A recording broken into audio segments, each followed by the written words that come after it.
Why does my computer just not wake up? There it is. It was up all night. Oh, it's not letting us sign in. Okay. Huh? What? I don't know. Well, it better. If not, there we go. East subscribe thing. Now that we can. It's important. Okay, look.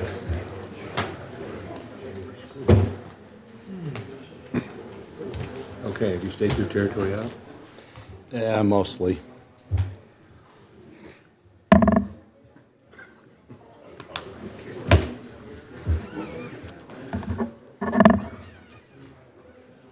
Are we ready to go? Yeah. You ready to go? Okay, Mike? We're ready to go? Okay.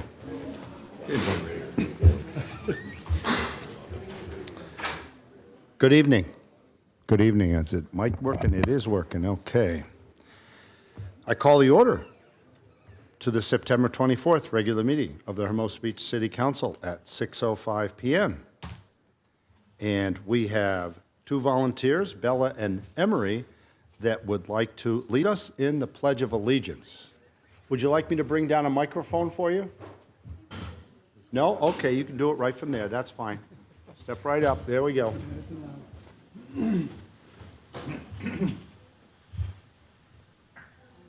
Allegiance to the flag of the United States of America and to the republic for which it stands, one nation, under God, indivisible, with liberty and justice for all.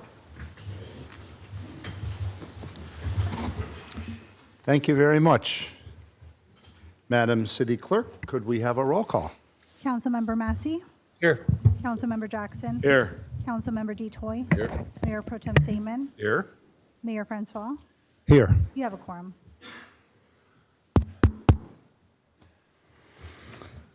Okay, we have announcements for upcoming city events. I have a few, and then I'll go to my colleagues.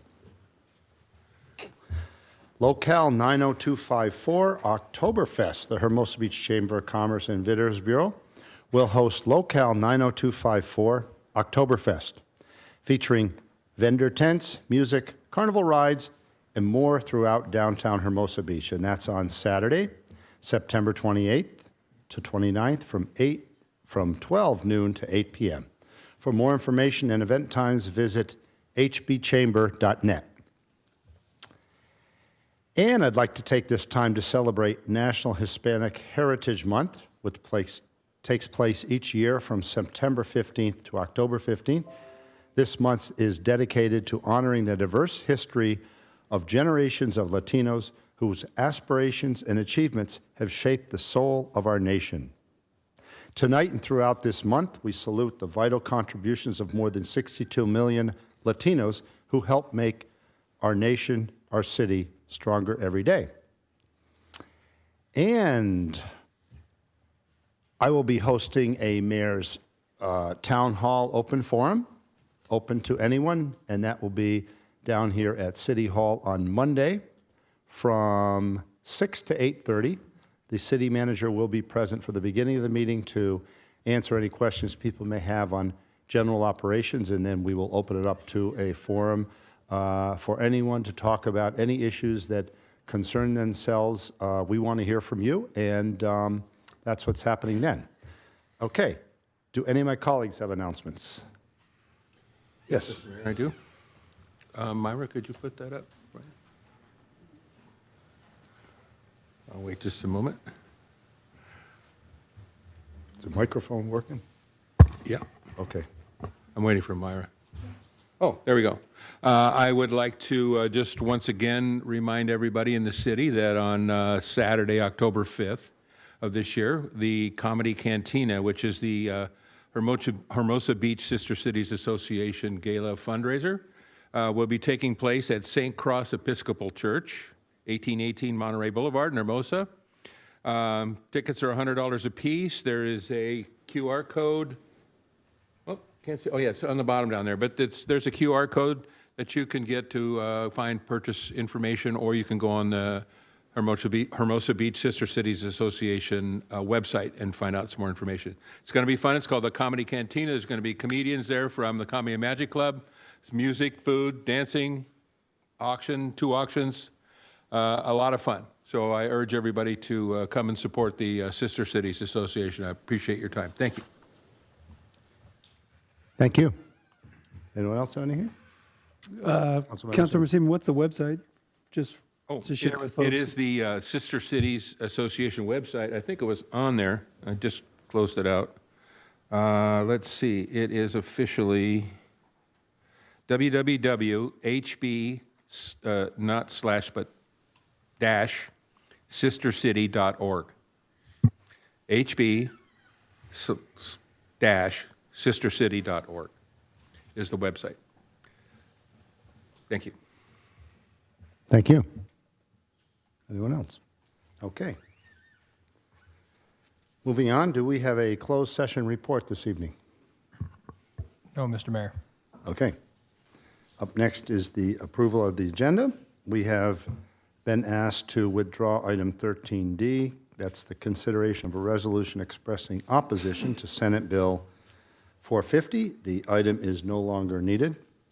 And I would like to request pulling item 11C. That's the check register that includes the cost for the education material that was sent out regarding the sales tax initiative.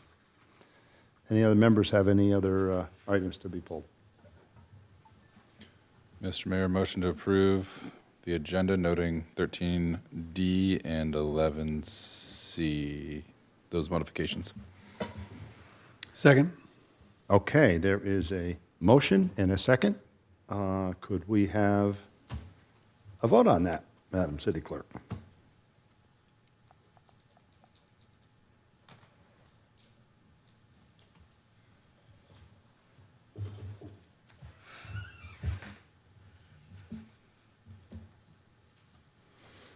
Okay, the results have been displayed on the screen. Could we have a vote tally, please? Motion carries unanimously. Thank you. Okay, Madam City Clerk, what's next on our agenda? Next, we have item 7A, recognizing Planning Commissioner Marie Rice for her service to the city.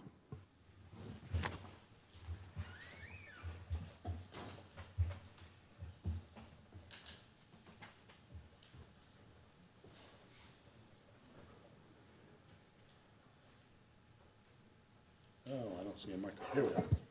There we go. Okay, I'd like to invite Marie Rice to the podium to be recognized. Hi.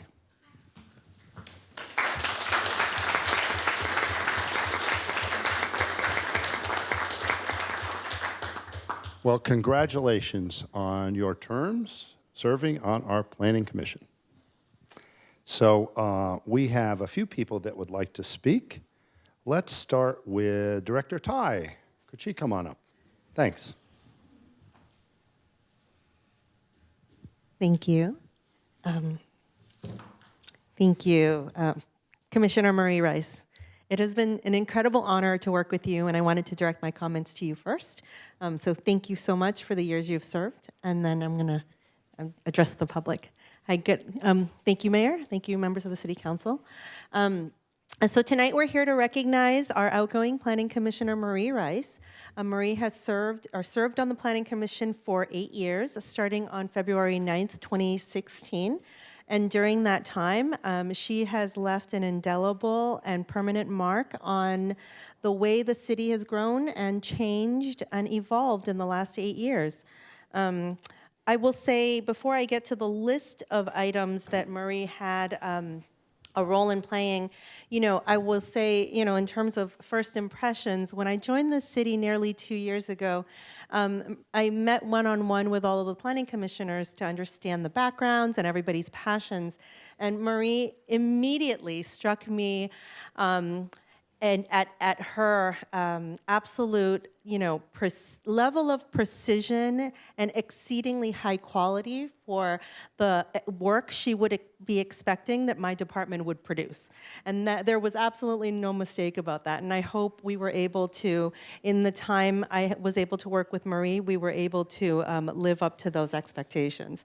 Marie is highly regarded by all of her colleagues as being the guiding light and the beacon for picking out the most exquisite detail and sometimes the deciding factor in the evaluation of a project. And it's a planning commissioner that has that level of knowledge knowledge of the city, that intimate knowledge of the city, the compassion for the people that live here, the compassion for the people that are evolving the change, the new business owners, the property owners that are looking to develop. And it's balancing all of that that I think has made Marie such an incredible planning commissioner. And so for that, and on behalf of our department staff, I really want to thank you for the incredible work you've done. I will just briefly mention, I've got a long list of projects that Marie had a role in playing. So first of all, talking about the guiding light, one of the most pivotal documents in the city's history, Plan Hermosa, the 2017 update of the general plan. So Marie played a hand in that. The Hermosa's move away from the oil effort. The Skechers campus. We had the undersea cable locations, which is one of the most distinctive types of projects that any beach city has. The remodel of the Lazy Acres and the Hope Chapel property. The Pier Strand Hotel, the discussions of which went on for years. The prior Starbucks site, and then the former, or maybe to-be daycare site.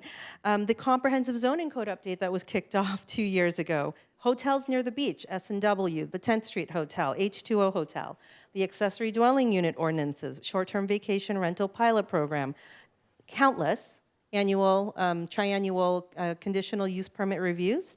And then in the past 2 years, so many meetings on the housing element update, as well as the zoning codes associated with the housing element. And through it all, Marie's thoughtful consideration and thorough knowledge of the city will leave the city in an incredible place for generations to come. So for that, and on behalf of the staff, I want to thank you for your time.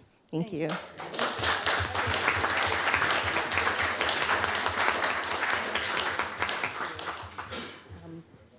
Thank you. And I've got some planning commissioners here, too. Oh, sure.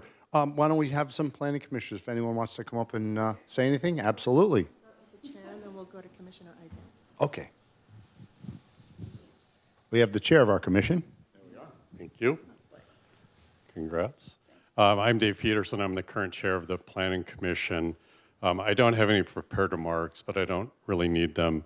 I worked with Marie for 2 full terms. She was a wonderful colleague. There's an expression like you're the average of the 5 people that you associate with, and she always raised the bar, did tremendous research, tons of detail. Some elements some planning commission items, I would look at them and I really thought I'd covered everything.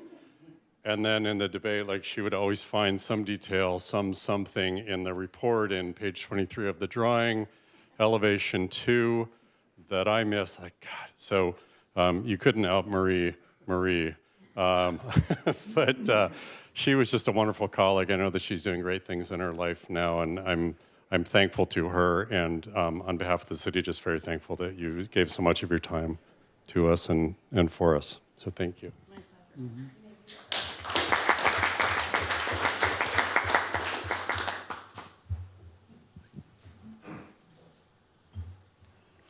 Steve Eisant, Planning Commissioner.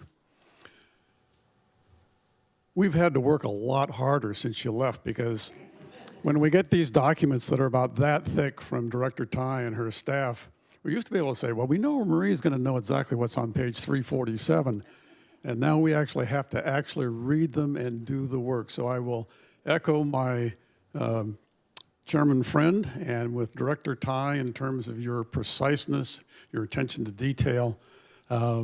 We know you're not coming back, but thank you very much.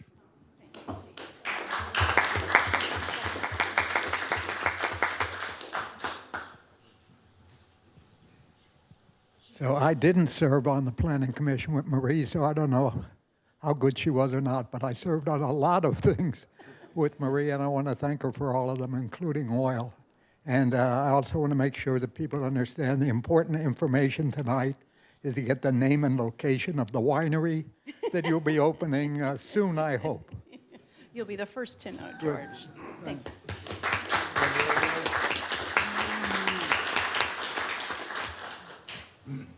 Oh, we got another one. Here we go. Okay, they're all here. Two comments I would make. One, what George said. Marie was a great planning commissioner. She was a great citizen in the city of Hermosa Beach. And those of you who have been in the city for a while have followed the big issues, whether it was oil, the schools, the hotel, all of those things. Marie was involved not just here in the council on the planning commission and council chambers, but she was involved as an active citizen. The other thing, since our director, where'd Carrie go? There she is. Carrie kind of gave us a list of some of the accomplishments. The big one, of course, was Plan Hermosa, and Marie was really, really instrumental in that. And while we think of that as our, those of us on the commission still think of it as our new plan because it took so long to get it done, it's now still, we're still updating it. She's left us adrift with all of that. But the final comment. Last night, some of you were there. We had we had a city council candidates forum. After the forum was over, I was talking to, I won't name the name, but a very prominent person in town. And I said something. I said, well, no, I'm going to the meeting tomorrow because I want to say goodbye to Marie and thank her for her service to the city. He looked at me and said, Marie's leaving? I said, yeah. He goes, oh, thank God. Which tells you just how effective she was on the planning commission. Once upon a time, former Mayor Tucker told me, if you serve on the planning commission long enough, you get to know everyone in town, and if you really serve long enough, they all come to hate you because you've made a decision that irritated them at some point along the way. So she leaves town with those who love her and those who hate her.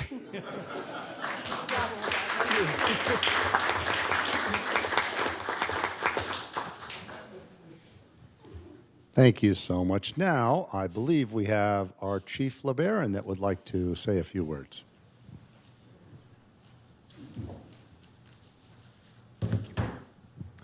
Marie was fine till I got up here because she never knows what I'm going to say.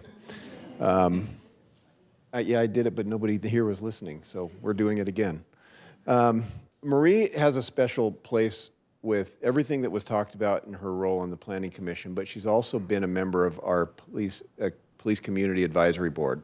And that is something that is really, really important to the police department and to the city because we meet with them monthly and we talk about the issues that are going on so that we at the police department have a better perspective that is not just exclusive to what we're thinking. We're getting that outside influence. So Marie is a founding member of the Community Police Advisory Board. It was created to build that stronger connection between the community leaders and the police department. It was created by Chief Papa prior to me being here. During her time, she's continuously challenged, you're going to hear a theme here, continuously challenged the police department and never accepts the status quo. She represents not just her own interests on this board, but the community's interests. She was consistently bringing up things, making connections. She would call me and say, hey, I've got a neighbor, I've got somebody who's in the community who doesn't know where to go. Can you help them?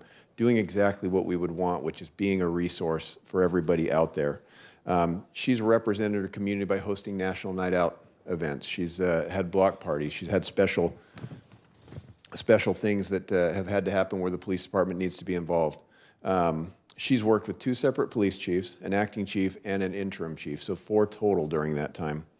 And she has helped various police chiefs and the command staff to use the issues that she brings from the residents and the community perspective to point out the areas where we are not aware of it and we can do better.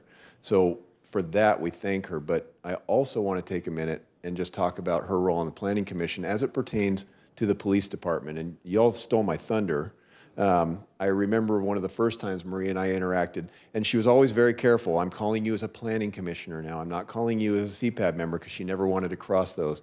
I was driving, and she says, "Did you see the staff report?" "Yeah." "Did you see the supplemental?" "Yeah." "Okay, on page 30, subsection D, this one word is used. Is that, if we go with this word, is that going to impact public safety?" Like, she was to that level of concern about how it would impact public safety. And that is just so commendable, because she takes the time and she thinks about it, not just with what she wants, but what her role is to represent the entire community. And that's something that was just special and phenomenal, and why we were able to work so closely with her and really become better because of everything that Marie did. So for that, we thank you. The police department thanks you. We are a safer city because of you in both of your roles, which never crossed, but we're always working side by side with each other.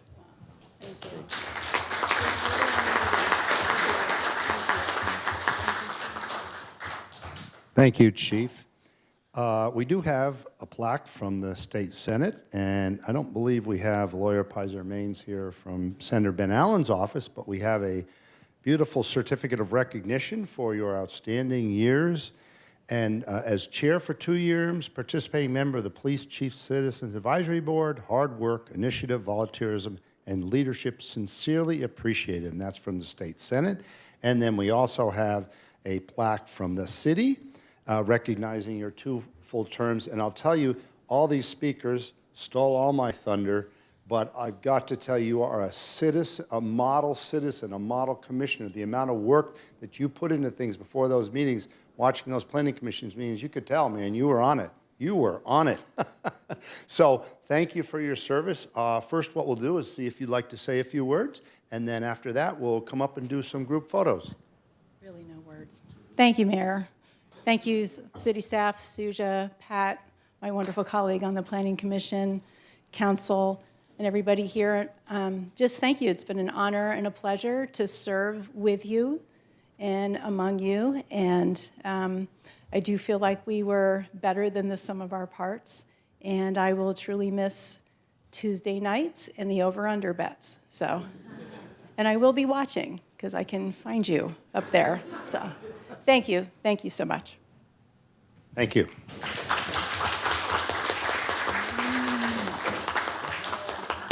Council members, you want to come down? There we go. We can do it all together, can we? How's that look? Look at that. Look at that fancy one from the State Senate.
Okay, Madam City Clerk, what's next on our agenda? Item 7B, Los Angeles County Fire Services and McCormick Ambulance 2024 Semi-Annual Review.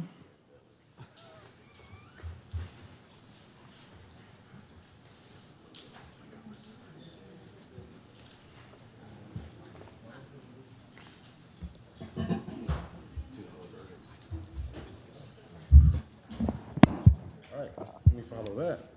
Good evening. Good evening. How you doing? Outstanding, Mayor. Good to see you. Thank you, Mr. Mayor, Mayor Pro Tem, members of the City Council. Tonight, we're going to cover the staff presentation for LA County Fire Services McCormick data for 2024. Next. Thank you. On December 31st, 2017, the city transitioned from fire and emergency services to Los Angeles County Fire and McCormick Ambulance. In order to monitor the service trends and ensure the highest level of services for our community, monthly and semi-annual reports are provided to City Council. This semi-annual review focuses on the service data from January to June 2024. This is the first of 2 reports covering the year 2024. These semi-annual reports are meant to supplement the monthly reports the council receives on the consent agenda. So the first metric that you're seeing is the performance covering the RCC. That is the South Bay Regional Communications Authority, the initial public safety answering point for police and fire services within the city of Hermosa Beach. So a brief explanation, when RCC receives a 911 call for service, the answering dispatcher collects the critical data, including name, phone number, address, and the nature of the emergency. Now for police-related incidents, RCC continues to gather additional information from the caller and dispatcher for police personnel as necessary. For fire-related incidents, the critical data is calculated and the caller is transferred to the Los Angeles County Fire Dispatch Center. The call time begins when the call is initiated from RCC to the arrival of units on scene. Los Angeles County Fire Prevention Association, also known as NFPA, which states the standard call time for 60 seconds 90% of the time. So for the time period of January to June 2024, calls that were transferred was 381 from Hermosa Beach calls were transferred, with the average RCC time of 56 seconds. Go back one slide. Thank you. And the average LA County time was 4 seconds. Now, next slide.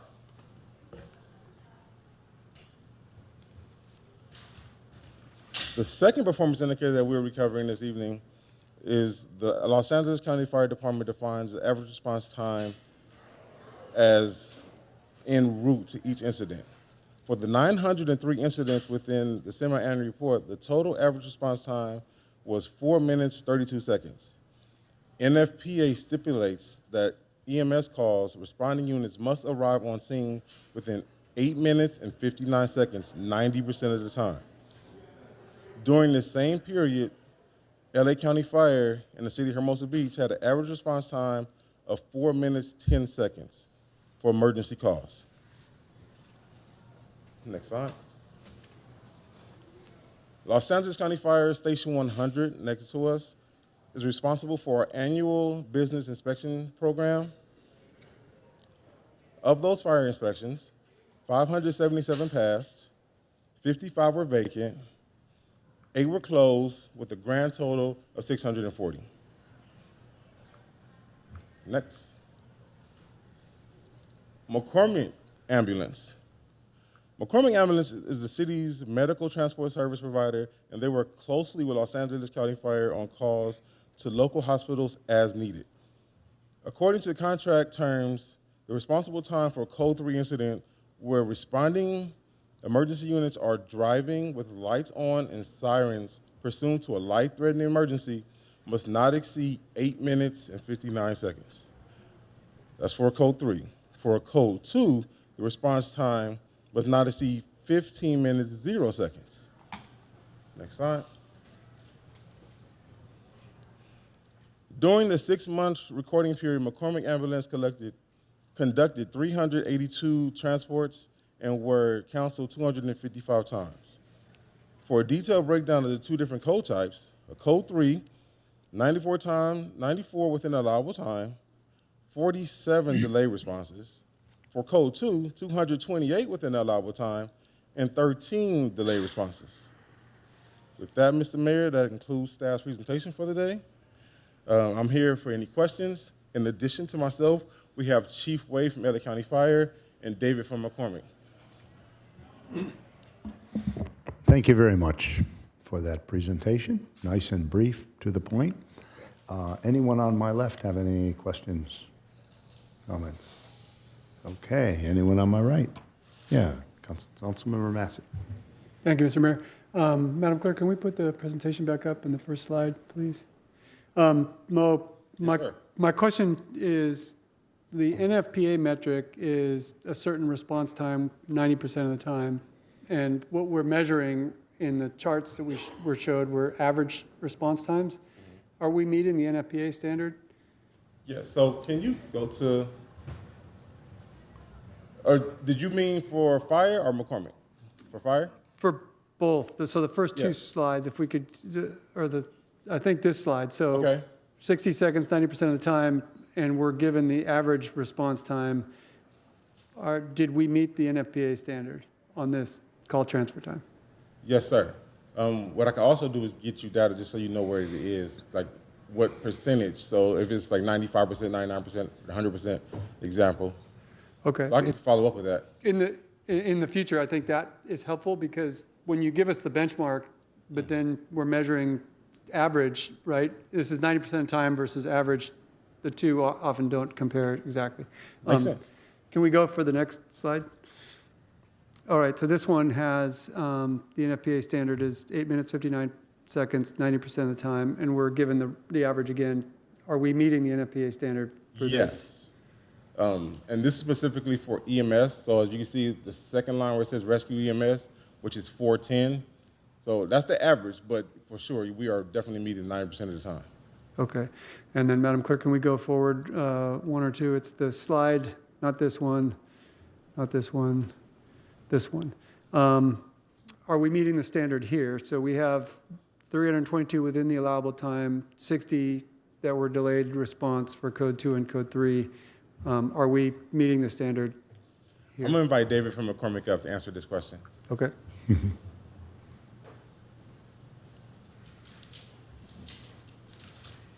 And Madam Clerk, could you just go back one slide for a second and so we can see what the standard is?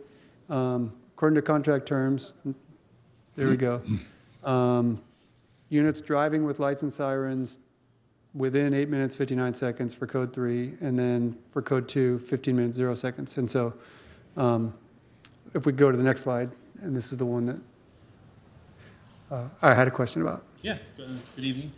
So for the 90th percentile mark, for the 8 minutes and 59 seconds, we are, apologies, for the 90th percentile mark, we are not at that level right now. We've steadily had an increase throughout the year, but we are currently not at the 90th percentile for the responses. Okay, and that's been, for the last couple reports I think we've gotten. Can you explain to us why that is and what's being done to get us within the standard? Correct. So we are consistently hiring new additional personnel. We're putting more units on the road as much as we possibly can. We've been utilizing through AMR, our sister company, units from different areas to come down into our response area to help ensure that we are able to meet the response time conditions. The hospital delays, it continues to be an issue. So our unit that responds to a call here in your city then is placed out of service basically for an hour or two or longer at a local hospital. Those times are coming down as we work with the hospital partners to try and mitigate that. However, it is still playing a role in our ability to kind of deploy as we would like, and that would be ideal. But our efforts are, just to continue. We're working on. We constantly are evaluating what we call our posting plan. So where we're distributing units to make sure that they're able to get to the assignments as quickly as possible and safely as possible, and then just ensuring that we are continuously adding more ambulances to the road than we previously needed. So while it hasn't achieved the goal of the 90%, a few years ago. Take, for example, we were able to meet the 90% compliance with 50 ambulances on the road. We now have 55 on the road now, and we're still not there. So it's a combination of the COVID factor, staffing, the wait times at the hospitals, those again are all on the decline, and that's why we're starting to see a definite increase in our compliance. Okay. And just for the benefit of the public, the hospital delays, as I understand it, are sometimes referred to as wall time, and this is where our McCormick ambulance has to deliver somebody to the emergency room. They have to stay there until the hospital processes them in and takes basically custody of the person being transported. It's at that point, the ambulance can then go back out, back into circulation to go to another call. And so that's what you're talking about is the hospital delay times, is waiting to transfer possession or custody of the That's patient. correct. Yep. Okay. And so, that is getting better. The hospital delay times are getting better, and McCormick is slowly adding additional ambulances into circulation. And Correct. the goal ultimately is, in the foreseeable future, that we'll be within the standard. Yes, no, definitely. I mean, so we are consistently growing our plan. So when we're able to kind of determine how many units are needed for a typical call volume within an area, we are overstaffing that, and we will continue to overstaff until we meet compliance. That's all we're here for, is to make sure that we are contractually compliant, and that way we can ensure that safe delivery of the service that's expected. And when do you expect to be compliant with the contract? Optimistically, by the end of this year. I mean, we've realistically have had significant increases each month with the compliance, and so I think we're right on track to get to where we need to be by the end of the year. All right. Thank you. Thank you, Mr. Mayor. Thank you. So basically, if the response times aren't reduced from the delay at the hospitals, the remedy is we need more units to bring that response time down, and we're attempting to get more units. Is that where we're at? Correct. So where the units are being delayed at the hospital, we're backfilling those with additional units and personnel. And so it obviously, the cost of readiness and everything else is increased, but we are taking that on, head on. That way we can ensure that we're going to be compliant and meet the standard that that we have. Thank you, Councilmember Massey. Anyone else? Anything else? Yes, Councilmember DeToy. Thank you, Mr. Mayor. I don't know if the question's for Mo or for you, sir, but on the monthly reports, it does give the average and then the longest exceeding the 859. I don't know if I missed that in the semi-annual report, but for the next one, could we kind of get a list of all the delays? And as was noted earlier, averages are great, but actually the timestamp of this one was 9 minutes, this one was 9:11, this one was 18 minutes was the one from last month. So just kind of track them to see how long, because one of the months was 18 minutes and it's double the response time. So just a little bit more to know how far over we are, and because if it's 9 minutes and 1 second, it's still not compliant, but if it's 18 minutes, there's a lot more cause for concern. So just a little more depth on the data would be great. Thank you. I'll follow up with that. Thank you. Thank you. Anybody else? Okay, thank you very much. Madam City Clerk, what's next on our agenda? Item 7C, recognizing October 2, 2024 as California Clean Air Day, an update on Clean Power Alliance transition in Hermosa Beach. Okay. Good evening. Hello? That microphone okay, or Is that, yeah? Hello? Oh, that one's better. It's down there. There we go. Hello? Handheld always works. Hello? No? Worked earlier. Hello? There we are. Good? Okay. Cool. All right. So, all right. Good evening, Mayor and Council. I'm here at your request to bring an update on the Clean Power Alliance transition. And so I will introduce to you Dalia Gomez, External Affairs Manager for the Clean Power Alliance, to give you a presentation. Thank you, Doug. Yeah. Yes.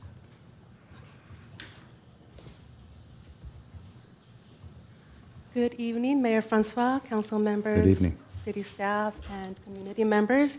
As Doug mentioned, my name is Dalia Gomez. I'm the External Affairs Manager for Clean Power Alliance, and I'm excited to be here today to give you an update on enrollment activities in the city of Hermosa Beach. Before I begin, I just want to kind of give a, am I supposed to point this somewhere?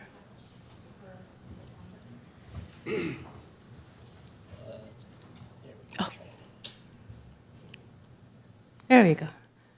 Okay, so before I give you the enrollment update, I want to just give a high-level overview of Clean Power Alliance, talk about who we are, what we do. I know you're familiar with it, but just in case anybody here watching virtually is not too familiar, I just want to give some background there. I'll then give you an update on enrollment activities. I'll give you some exciting information on some of our program offerings, and I'll leave you with some customer support and resources information, and then open it up for questions. However, if at any time during the presentation you have any questions, please don't hesitate to let me know. Okay, so let's talk about Clean Power Alliance. So we are a not-for-profit electricity provider. We are comprised of 35 member agencies throughout LA and Ventura counties, including the city of Hermosa Beach, along with 3 other communities that joined us earlier this year, March 2024. We have just a little over 1 million customer accounts, and that represents over 3 million residents and businesses throughout our service territory. We are a joint powers authority, and we are governed by a board of directors that consists of 1 elected official from each of our member agencies. And that helps to ensure that all of our communities are represented when it comes to decision-making in the areas of rates, procurement, programs, et cetera. And I would be remiss if I didn't take this opportunity to thank you, Councilmember Massey, as well as Doug Cross, for your continued guidance through your participation on our board of directors. So thank you. I mentioned that we are a not-for-profit electricity provider. As such, all of our revenues after the cost for obviously operations, purchasing electricity, and we set some money aside as a financial reserve, is then pulled together and invested back into our communities, and we'll talk about what that looks like in a few minutes. Regarding power procurement, to date we have signed 44 long-term contracts for renewable energy, including battery storage, and most of these contracts are for brand new facilities, so that's new steel in the ground that would not have been built, but not for the work that we're doing with those facilities. So we're also contributing to grid reliability, grid stability. We're helping California meet its clean energy goals, and all while creating new jobs. Okay, so how does it work? So the local investor-owned utility, Southern California Edison, charges customers for the electricity supply or generation. That's the actual electricity that a customer consumes for any given billing period. And then separately, they charge for the delivery of that electricity to their customers' homes and businesses. What we're doing is we're coming in and we're taking over the electricity supply, the generation. So we procure electricity for our customers. We put that electricity, the electrons, on the power lines that Edison owns. Edison continues to be responsible for delivering that electricity to our customers' homes and businesses. They continue to be responsible for maintaining the power lines, for reading our customers' meters, and for sending our customers 1 monthly electricity bill. The only difference with this bill is that it is now a joint bill, and on the bill, our customers will see that their electricity supply or generation, that'll come from Clean Power Alliance, and their delivery will come from Southern California Edison. So it's really important to note that we are not an added charge on our customers' bills. We're just replacing that electricity supply that Edison would have provided for our customers and charged them for. Something we are very proud of is that we offer the power of choice. And what does that mean? We offer our customers 3 energy products that they can choose from at any time. The 100% green power product consists of 100% renewable energy, as the name suggests. This product is usually at a premium compared to Edison's base rate, typically about a 3 to 5% premium, currently at a 5% premium. So the way we like to look at it or talk about it is $5 per every $100 of the electricity bill. So if the electricity bill is $200, customers on the 100% green power product would be paying about $10 more. The clean power product consists of 50% clean and renewable energy. This product is usually at parity, so it usually costs about the same compared to Edison's base rate.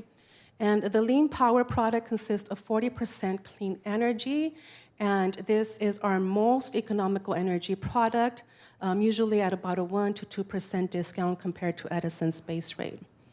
I will note that the significant majority of our customers are on the 100% green power product, and it would be remiss of me to not mention that for the second year in a row, the Department of Energy Renewable Energy Laboratory has identified Clean Power Alliance as the entity that provides the most renewable energy in the United States. So we're really proud of that. But going back to power of choice, so our customers have the choice to opt down and opt up at any time. They can choose any of these products at any time. The other option they always have is the option to opt out of Clean Power Alliance and return to Southern California Edison for their electricity supply. I will note that the city of Hermosa Beach has selected the 100% green power product as the city's preferred energy option, and what that means is that when customers are enrolled or were enrolled into Clean Power Alliance, they were automatically enrolled at the 100% green power product. But again, they can opt down at any time. They can opt up at any time. They can do this every month if that's what they wish or need to do.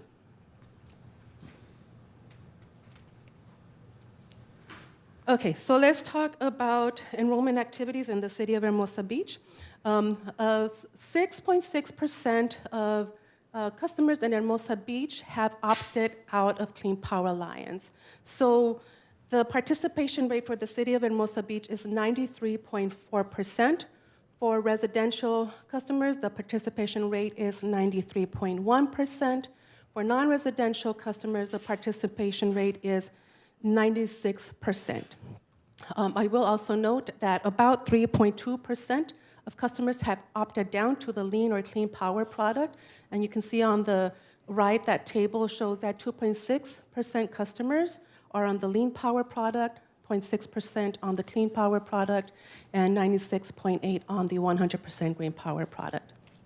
Because of the actions of Hermosa Beach, the city has avoided over 7 million pounds of greenhouse gas emissions, and that's the equivalent of removing 700 gas-powered vehicles off the road for a year, or the equivalent of planting over 52,000 trees and growing them for 10 years. I will note that these numbers are for the period, these numbers for the emissions factors are for the periods of March through the end of May, so today those numbers would look different.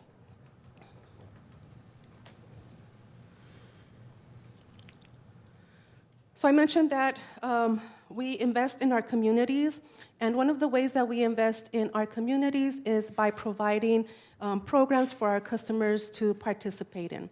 I want to start with these three, or I want to highlight today these three programs that we offer for our residential and small business customers. Starting with the Energy Team program, this is a brand new program. We literally just kicked it off yesterday, and we're really excited about it. What we've done is we've hired a team of energy experts that will be available to provide free advice to our customers, residential and small business customers, should they have any questions about electrification projects or energy efficiency projects. They're available via a toll-free number. They can be emailed or connect with them virtually. And again, we just kicked off this program today. We're super excited about it. And Councilmember Massey, you might remember it as a energy advisory program, which is what we were calling it before we actually implemented it. But finally kicked off, so we're really excited about it.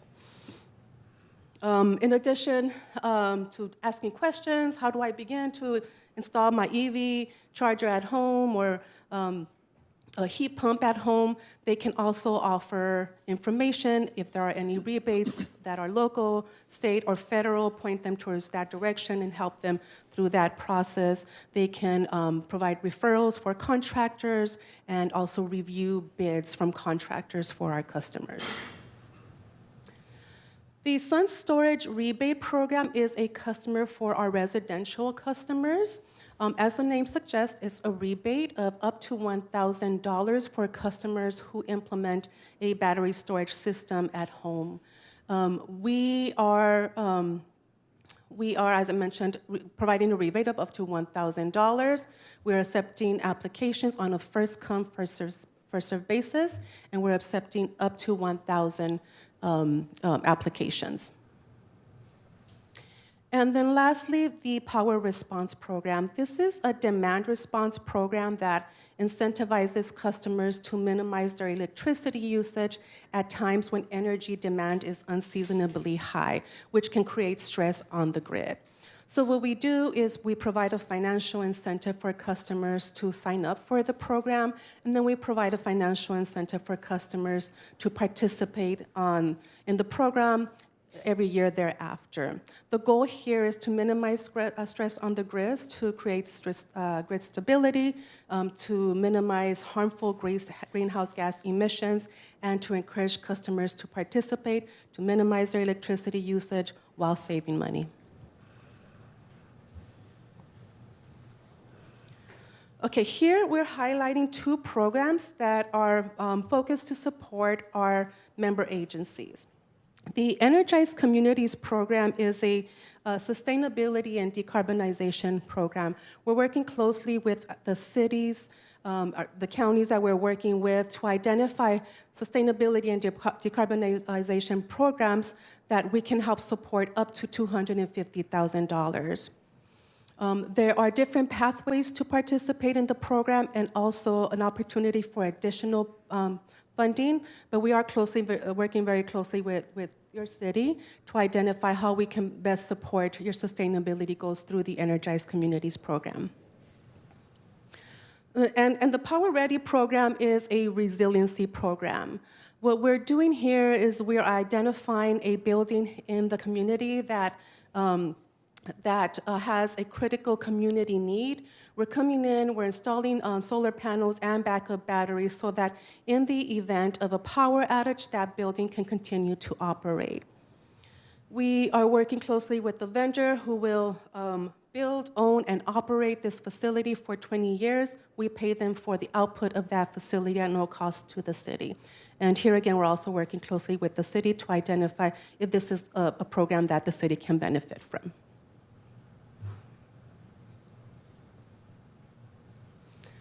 Okay, so let's talk about customer resources. I'm not going to go into deep detail on these. I just do want to highlight them so that customers know that there's resources for them available.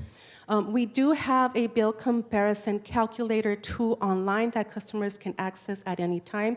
It's a rather simple tool to utilize. All you need is your current or one of your energy bills. You plug in some information. The tool lets you know where to find that information. You hit submit, and automatically you get a rate comparison with the lean, clean, and 100% green power products, as well as Edison's default rate.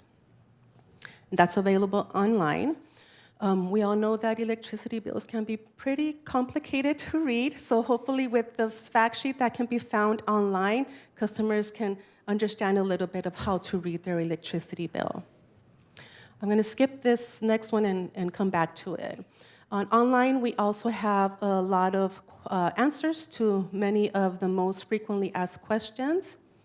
We have more information on customer programs, and for customers that would like to learn about how they can get help for paying their electricity bill, we have that information online as well on our website, cleanpoweralliance.org. Going back to the SCE and CPA joint rate comparison, online we have the most recent joint rate comparison. Customers can always access that. I do want to note here that we are required by law, Edison and Clean Power Alliance are required by law to provide a joint rate comparison on an annual basis. This year, the joint rate comparison was mailed out on September the 1st, so customers should by now have that. And this is really an opportunity for customers to assess their rate options and to determine which plan is best for them. But I do want to note that the rate comparison, the rate mailer that they received this month, will note electricity rates from Edison from June 1st, 2024, and our rates from July 1st, 2024. We know that Southern California Edison's rates will be changing in October. We don't know the exact impact of that, but I mentioned that because in October, this rate comparison will be a lot different. Edison overcharged their customers, and as a result, their rates will be decreasing. Again, we will have more information on what that will look like, and we will be sharing that information with our board of directors and city staff to be able to share with you. And lastly, here's different ways to take action and get in touch with Clean Power Alliance. We have a toll-free number for customers to reach a live operator. Those are available from 8 to 5 p.m. Monday through Friday. We have a 24-hour self-service system. That's the interactive voice response that people can access through our website. We have a web self-service that is pretty easy to use. Customers can actually opt out or opt down through the web service, and it takes just a few minutes. Residential customers can contact us via email. Our email address is customerservice@cleanpoweralliance.org. And for our commercial customers or our business customers, they can email us at accountservices@cleanpoweralliance.org. And that is all for me. I'm happy to take questions. Thank you very much. So just to be clear, there's been a lot of talk on media that, oh, I missed my chance to change my option. Someone can change their option at any time. Mm-hmm. And notices are provided in the bills that they get explaining that, right? That's correct. In addition to during their enrollment process, customers received 4 notifications starting in January, so 2 notifications before enrollment in March, and then 2 notifications off after. On their bill, there is a page dedicated just for Clean Power Alliance, and you're correct, customers can always opt down at any time. They can opt up or down every month, and they can also opt out of Clean Power Alliance at any time. Okay. Thank you very much. Thank you. Any of my colleagues on my left have any questions? Go ahead. Mayor Pro Tem Seaman. Thank you. So of the 3 levels, we have green, clean, and then lean. That's if you're in the program. And if you opt out, is that energy that you get after you opt out, is that, that's not lean, that's completely, was that dirty electric, I guess, because the other one's clean? If you opt out of Clean Power Alliance and you return to Edison for your electricity supply, you will be entered into like the default rate. And their renewable energy content for their default rate is, I want to say 37%. 37%? Yeah, okay. Around 37%. Okay. So I wanted to know also, pardon me for just a moment, let me look at my notes here. The percentage of people in Hermosa Beach is 96.8% that are in the green In category? the 100% green power product, the participation rate is 96.8%. And then the clean is 0.6 and the lean is 2.6. Correct. Okay. So 3.2% customers have opted down to lean or clean power, and 6.6% have opted out of Clean Power Alliance. Okay, so that adds up to everybody. So there's no one that's opted out? I mean, that 96.8 and 2.6 and 2.6 all add up to 100%. Mm-hmm. So that's 100% of the people that are in the program, but how many of the total people of Hermosa are opted out and opted in? Opted out, I don't know if I have those exact numbers. I just have the percentages. Do you have those numbers by any chance? I do.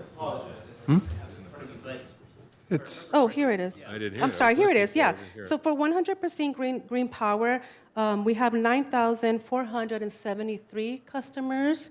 For clean power, there are 56 customers, and for lean power, 257 customers.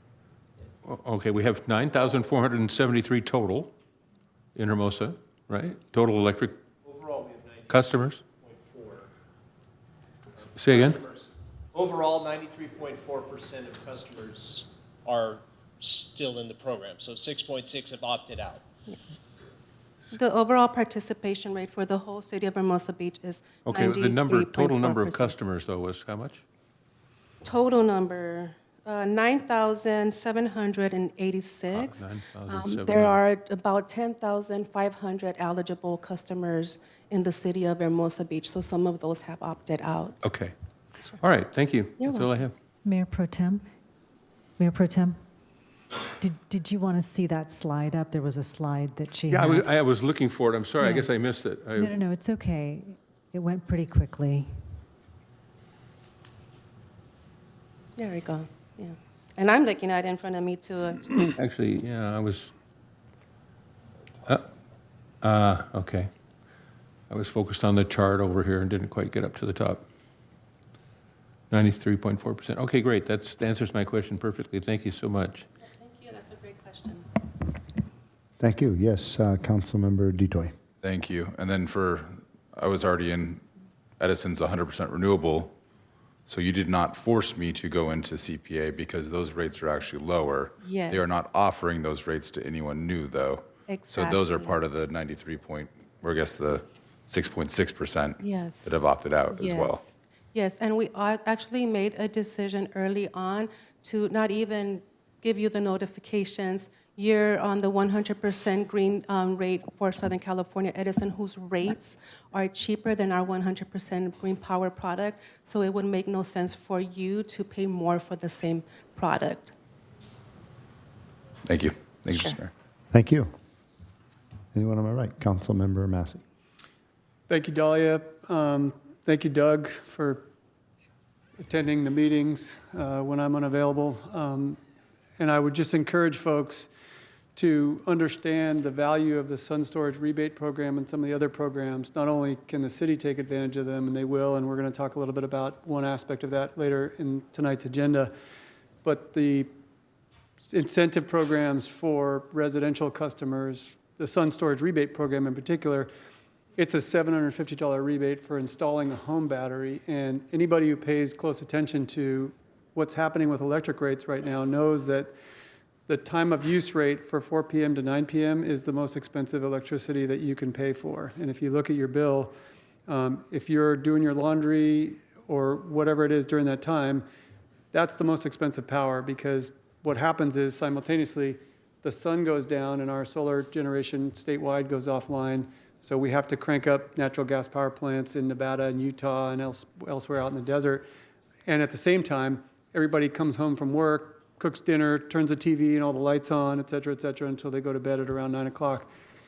If you can install a home battery that you can charge up during the day with solar power, or even with power off the grid that's a lot less expensive than that power you're buying from 4 to 9 p.m., you're going to save yourself a lot of money. You're going to avoid that most expensive power during that period of time from 4 to 9 p.m. So I encourage folks to go to the Clean Power Alliance website, look at the incentive programs, and take advantage of the Sun Storage Ready program and any other programs that you can. That is absolutely correct. Thank you for pointing that out. Thank you, Mr. Mayor. Okay, thank you. Anyone else? Okay. Thank you very much. Thank you. Have a good evening. Okay, Madam City Clerk, what do we have next on our agenda? Item 8, City Manager Report. Thank you. Madam City Manager. Thank you, Madam Clerk. Hello, everyone, and good evening.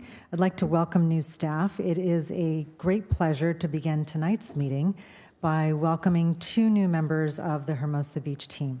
First, joining the city's team is Austin DeWeese, who now serves as the city's new special events and filming coordinator in our Community Resources Department. Austin will work with the lead special events and filming coordinator to process special event photo and filming permits for nonprofit and commercial organizations on city property. Please also join me in welcoming Austin, who is here with us this evening, I believe. I thought I saw him. There he is. Hey, Austin. He just started with us. Council, if you'll recall, this is one of the 2 new positions in Community Resources. Thank you, Austin. Thanks for being here. Thank you. Next, I'd like to formally welcome our new Administrative Services Director, Brandon Walker.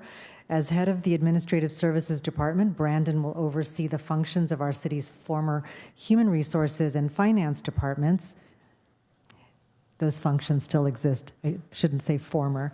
These departments were merged in July to optimize resource allocation for the benefit of Hermosa Beach residents, council, and staff. Before joining us, Brandon spent 15 years with the City of Long Beach in various finance and administrative positions, and most recently served as the finance director for Long Beach Utilities.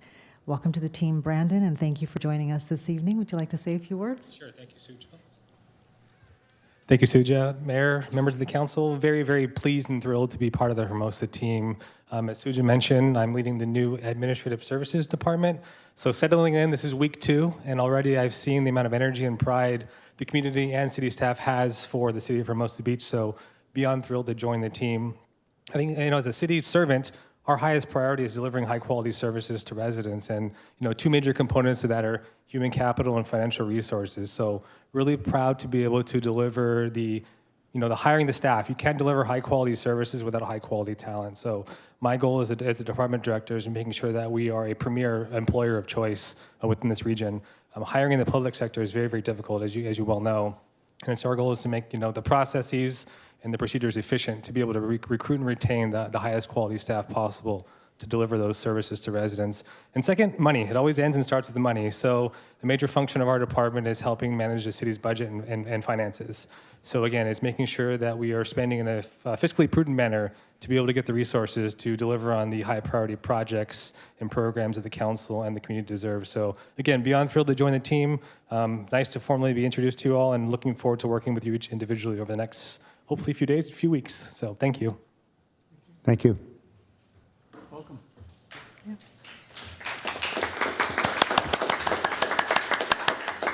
Thank you, and if you'll indulge me, I thought since Austin is here, perhaps he'd like to say a few words. Sorry about that. You want to use the other one? Yeah. Thank you. I just wanted to say I'm very grateful and excited to be a part of the Hermosa Beach team, and I'm looking forward to starting my career here and growing and serving the community. Thank you. Awesome, thank you. Thank you.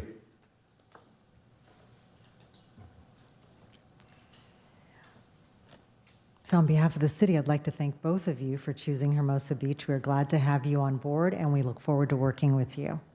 Next, there's some exciting community events and important reminders that I'd like to share.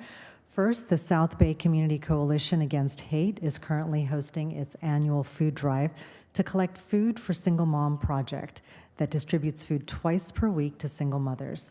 The drive will take place September 21st through the 27th at various locations, including Hermosa Beach Police Department and Hermosa Beach City School District.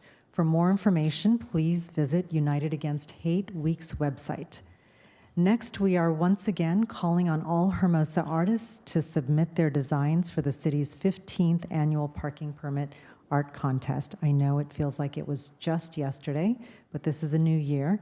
There is no fee to enter, and the winning design will be featured on the city's 2025-2026 residential parking permit. Entries are due October 31st, 2024, and the contest is limited to 1 entry per resident. For more information, please visit the city's website. We look forward to seeing and celebrating our community's creativity again this year. We would also like to remind eligible Hermosa Beach homeowners who meet certain age, ability status, residency, and/or income requirements that they may qualify for rebates on the sewer service charge, street lighting, and landscaping portions of your yearly property tax bill. The deadline to file for the 2022-2023 rebate is October 10th, 2024. For more information on the qualifications and process, please visit the city's website. And on the election front, LA County will be mailing vote-by-mail ballots for this November election on October 3rd. All drop boxes, which provide voters with a secure alternative option to return their ballots, will be unlocked on the same date for vote-by-mail voters. The city maintains a local drop box in front of the Hermosa Beach Library across the city's civic parking lot. And a full list of drop boxes in Los Angeles County will be published on lavote.gov. A friendly reminder to residents that you must register to vote at lavote.gov by October 21st to receive a vote-by-mail ballot. Before I turn it over to our police chief for his update, I'd like to hand it over to our Public Works Director, Joe San Clemente, to provide updates on a few active and upcoming capital improvement projects, in addition to operations and maintenance activities. And I think you also have a guest with you. I do. Thank you, Madam City Manager, and good evening, Mayor and Council. As we load up the slides, I'm going to start off by saying the first update tonight is a construction update for a project led by California Water Service for water line installation on Bayview Drive, something that we've been working in coordination with them for many months now. This evening, I'm joined by Robert Thompson, Operations Manager from Cal Water, that's going to walk through some of the background. We just have a couple slides on the project. I'm going to invite Robert to join us to talk about this project that's going to get started on October 7th. Hi. Good evening, Mayor and Council. Good to see everyone again. And Suja, good to see you. Again, Robert Thompson, Operations Manager at Cal Water, overseeing our Hermosa Redondo system. Really excited to speak here today and working in conjunction with Joe and his team on our Bayview Drive mainline replacement project, or as we call at Cal Water, our MRP. Briefly before touching on the actual confines of the project, it's really good to know the background of a main replacement program and why we've targeted this specific street. In short, we overlay existing leak data that's captured as we repair and maintain our infrastructure over time. We look at the manufacturing materials of the existing pipe in the ground, as well as the age of the pipe. There's also other corresponding environmental and location factors that are added on top of that engineering model, where then it's all brought to the table and we discuss it as a team locally to make sure that it all comports with our local observations of the system. Therein lies our Bayview project. We'll be upgrading our 6-inch asbestos cement pipe that was installed in 1950 to an 8-inch PVC main that will improve water quality, pressure, and more importantly, fire flow availability to the residents both on that immediate block as well as in the immediate vicinity, as that project will help effectively move water in any direction around Bayview. So we'll be planning on starting the project on October the 7th. There will be road impacts. Obviously, this is large-scale construction. However, the goal is to finish well before the holidays. So hopefully targeting early to mid-December at the latest, weather withstanding. And again, I got to give kudos to Joe and his team. Been fantastic in working with them to make sure that we understand our roles and responsibilities in terms of engaging with the public, as well as making sure our contractor is aware of all those expectations as well. On to the next. So like I said, 1,930 feet, so it's a brand new water main, brand new hydrant laterals, and new services and meters to each of the individuals who are affected by this project. And then following bacteriological testing to make sure the installation has been is satisfactory, we'll come in and work to the city standards to do final permanent paving, and then on to the next project. So a real quick overview, and definitely open to questions if there are any. Thank you very much. Any councilmembers have any questions? Councilmember Massey.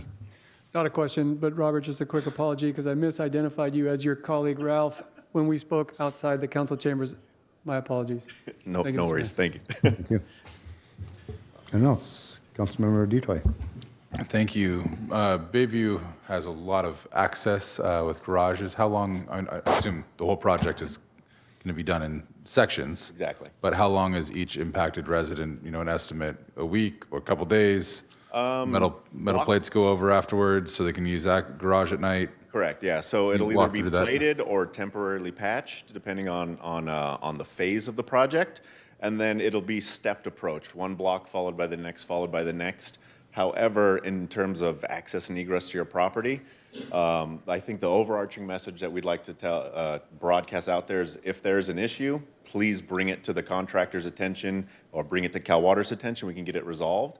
And more often than not, a simple engagement with the construction crew. If you happen to need access after they've mobilized, you just say, hey, and we'll let you right on in. That is par for the course.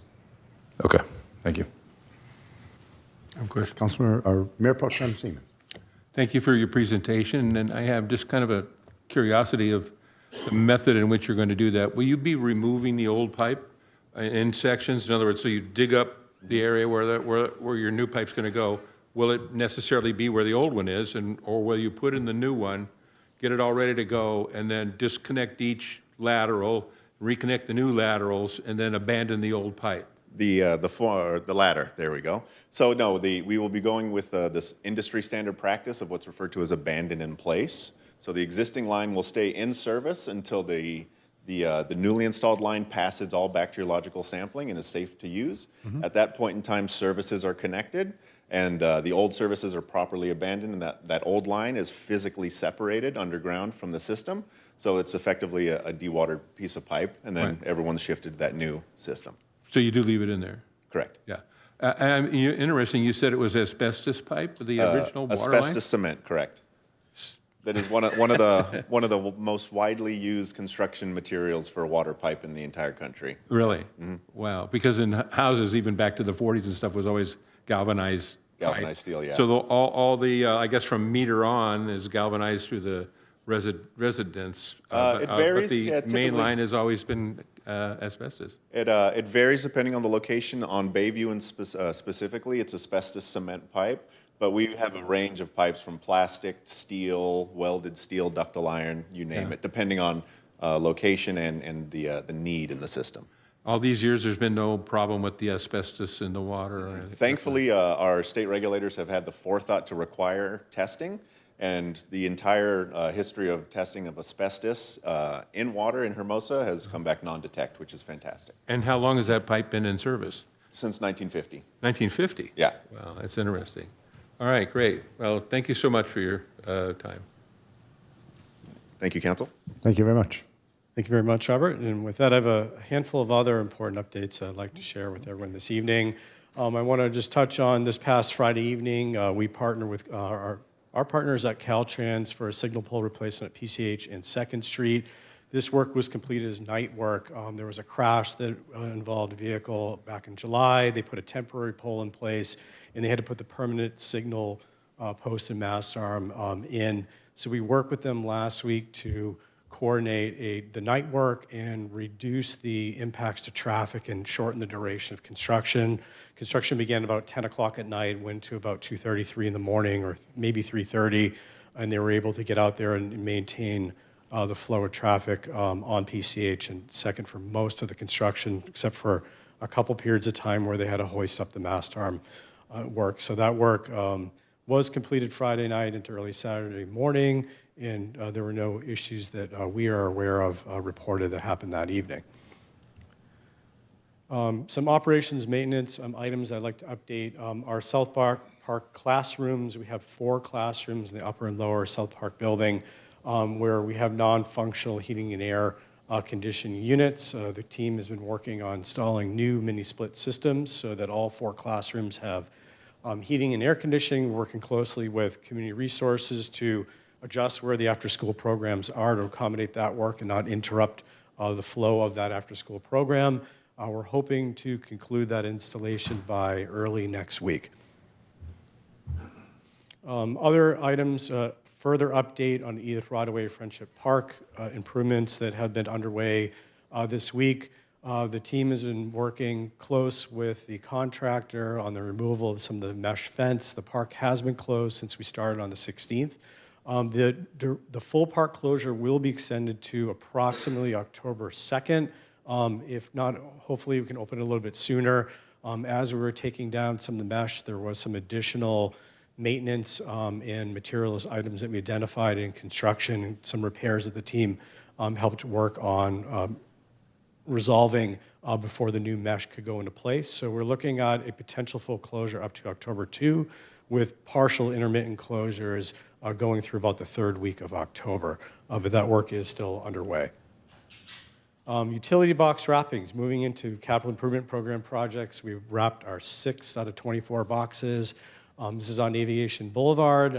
This is in our partnership with Indivisible Arts, local artist Emily Tanaka.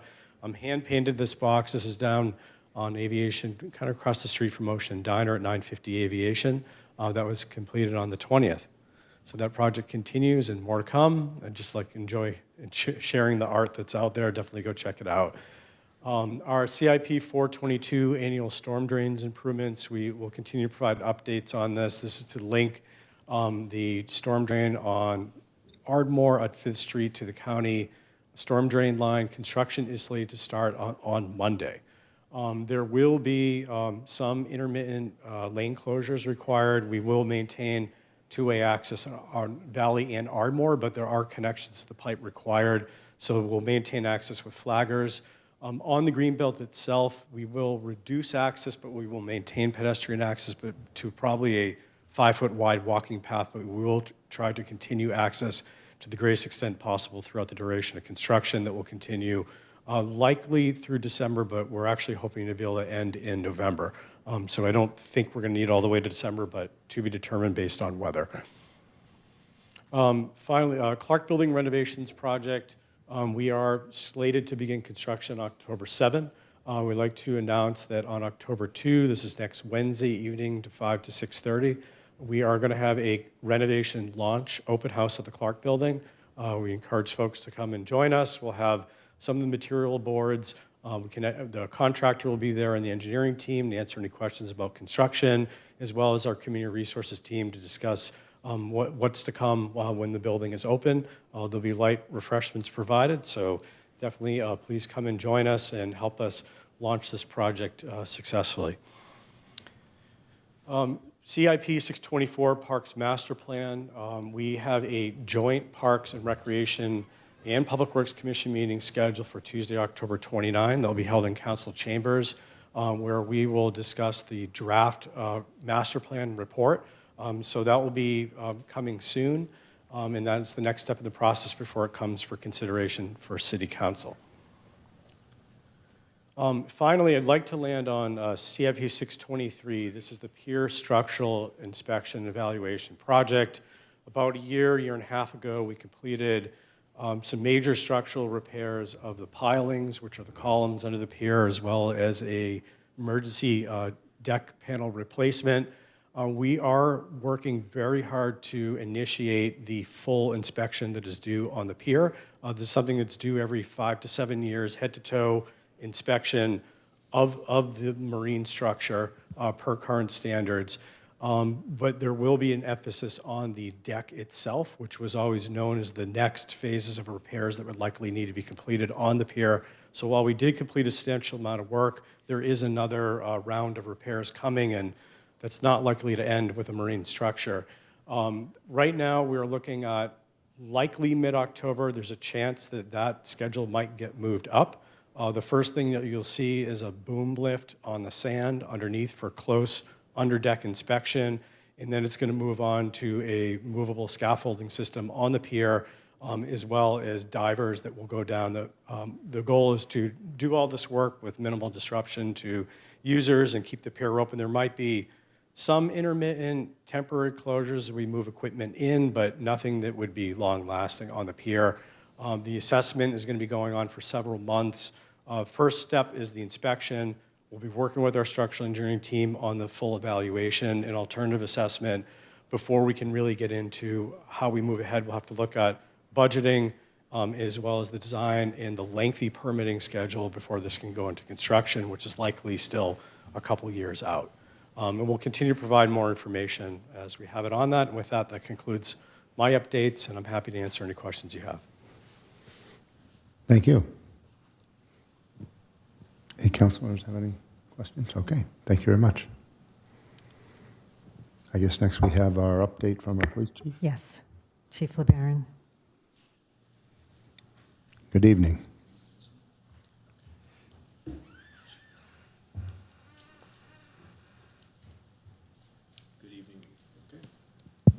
Good evening, Mayor Francois, Mayor Pro Tem Seaman, members of City Council. For tonight's report, I want to discuss some excellent arrests by our officers and then talk a little bit about how that's a reflection of the progress that's been made over the past few years, not only in the police department, but as we collaborate with our other city departments. I know at the last chief's report, Captain Phillips stood in and did a great job discussing, amongst other things, the traffic stop with the 4 guns that were found inside of a car. Well, it appears that not everybody watches our city council meetings because that activity didn't stop after he reported to city council. On September 13th, our officers made a traffic stop in a car that had 4 passengers in it. There was an open bottle of alcohol that was observed inside the car, and officers did a further search, locating a loaded Glock handgun and a loaded Ruger revolver, several loose rounds of ammunition, and cocaine inside the vehicle. The people possessing the guns were arrested, and the case is being reviewed for filing by the district attorney's office right now. The next day, September 14th, our officers made a traffic stop, and the driver was found to have an arrest warrant. Officers also found a loaded firearm located behind the passenger seat on the floorboard. The driver had been drinking, and the vehicle was impounded. This case was filed by our city prosecutor's office for loaded firearm in a vehicle, carrying a concealed firearm within the vehicle while under control of the driver, and the driver also had a suspended license, so that case has already been filed in court. So why do I mention these cases? They tell a larger story about the work that we've done here at the city to prioritize our resources and keep the focus on public safety, which I know is very important to everybody. Over the past 5 years, roughly, this police department has completely transformed itself to be a leader in policing not only in the South Bay, but across California and across the nation, as we've shared in previous council reports. This is due in part to the leadership of you, our city council, our city manager, and our other departments as we work as a team to address public safety. The police department does not stand alone in the city. We are part of the city. We are interconnected to all the city departments. So when our successes, as it relates to some of these crime enforcement activities, are happening, they're very much attributed to the work that we all do together. The police department focuses on crime as our top priority. Now, I've heard recently some people in our community making reference to the fact that crime is up in Hermosa Beach. I want to be clear that based on the data that we report to the FBI, crime is not up. As a matter of fact, overall crime in the city has decreased in the past 2 years and continues to show a downward trend this year in 2024. When we look at the yearly totals from 2023 and you compare them to the same totals from 2022, crime was down 6.8% in the city of Hermosa Beach. When you look at the overall totals of crime from 2023 until right now through August of 2024, crime is down 8.8% in the city of Hermosa Beach. So it continues to drop year after year. The police department is not taking responsibility for this decrease in crime because we realize that these numbers mean nothing to anybody who's been the victim of a crime or loves somebody who's been the victim of a crime. But it's also important to ensure that our conversations when we talk about crime are based on factual information. Some of the successes that have helped impact these reductions are a result of the collaborative work by our city council, our city manager, and other departments in the city. And I just want to list a few of the examples that we point to when we talk about why Hermosa Beach is safer now than it was 2 and 3 years ago. First of all, the police department's fully staffed, and we have a bunch of very hardworking employees who are doing everything to their maximum capacity. That's why I continue to come up here and talk about the great arrests being made. This full staffing is attributed to the leadership of our city manager, who created a recruitment and hiring task force. It's attributed to the city council, who supported the efforts of the city manager, and the work of our HR team in the city, who has run 10 recruitments in the last year. They've processed 62 applications, conducted background checks on 14 applicants, and hired 10 valued team members. And our internal recruitment team, who was involved throughout that process on onboarding every team member. The full staffing that we have now as compared to 3-4 years ago, has allowed us to focus on areas that would otherwise not be possible, so we can deliver that kind of specialized crime enforcement that our community expects. These include partnerships with our federal partners. We've joined and conducted task force, including Homeland Security, U.S. Postal Inspector, and the Drug Enforcement Administration. We've also joined and participate and hosted regional partnerships, such as Organized Gang Task Force in the South Bay, Organized Retail Theft Task Force, South Bay Traffic Detail, DUI Task Force, the Internet Crimes Against Children Task Force, Animal Control Task Force operations, and the e-bike task force that we ran this summer to address the e-bike problems that were being brought to us. Another area where we've really focused, even though many times it doesn't look like it, but it's been a big impact as far as the overall crime, is in homelessness. The police department and our employees are not the solution to this epidemic. It's widespread throughout California, but we are part of the solution. We can't arrest our way out of the problem of homelessness, but through the leadership of our city manager's office, in particular Deputy City Manager Angela Crespi, the coordination of resources has led to successful placement of many people experiencing homelessness. This includes support from our Community Resources Department, Public Works Department, the Finance Department, the Fire Department, and Community Development Department, who all work together to address these issues. We know it's an issue that continues to impact Hermosa Beach, but the work being done is making a difference, and it does contribute to the lowering crime rates over the past 3 years. Additionally, the police department has received a significant amount of funding through grants. The police department is moving towards a technology-based approach to investigating crime, which we've talked about before. It's not cheap to do that. We are able to work within the general fund budget that we receive to do much of what we do, but it doesn't cover everything. As a result, the city has sought outside funding to help in critical areas of public safety that are not part of the general fund budget.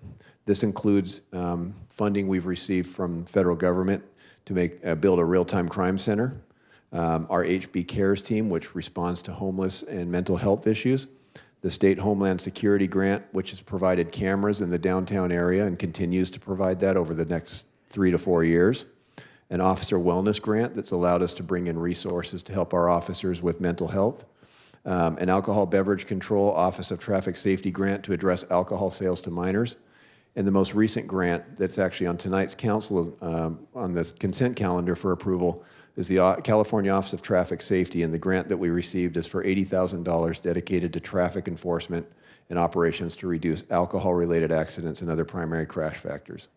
I bring this up because these are things we're able to do with the full staffing and with the additional income that's coming in through these grants. We don't dip into our general fund budget, which is maxed out trying to do the things that we're doing just on a regular basis.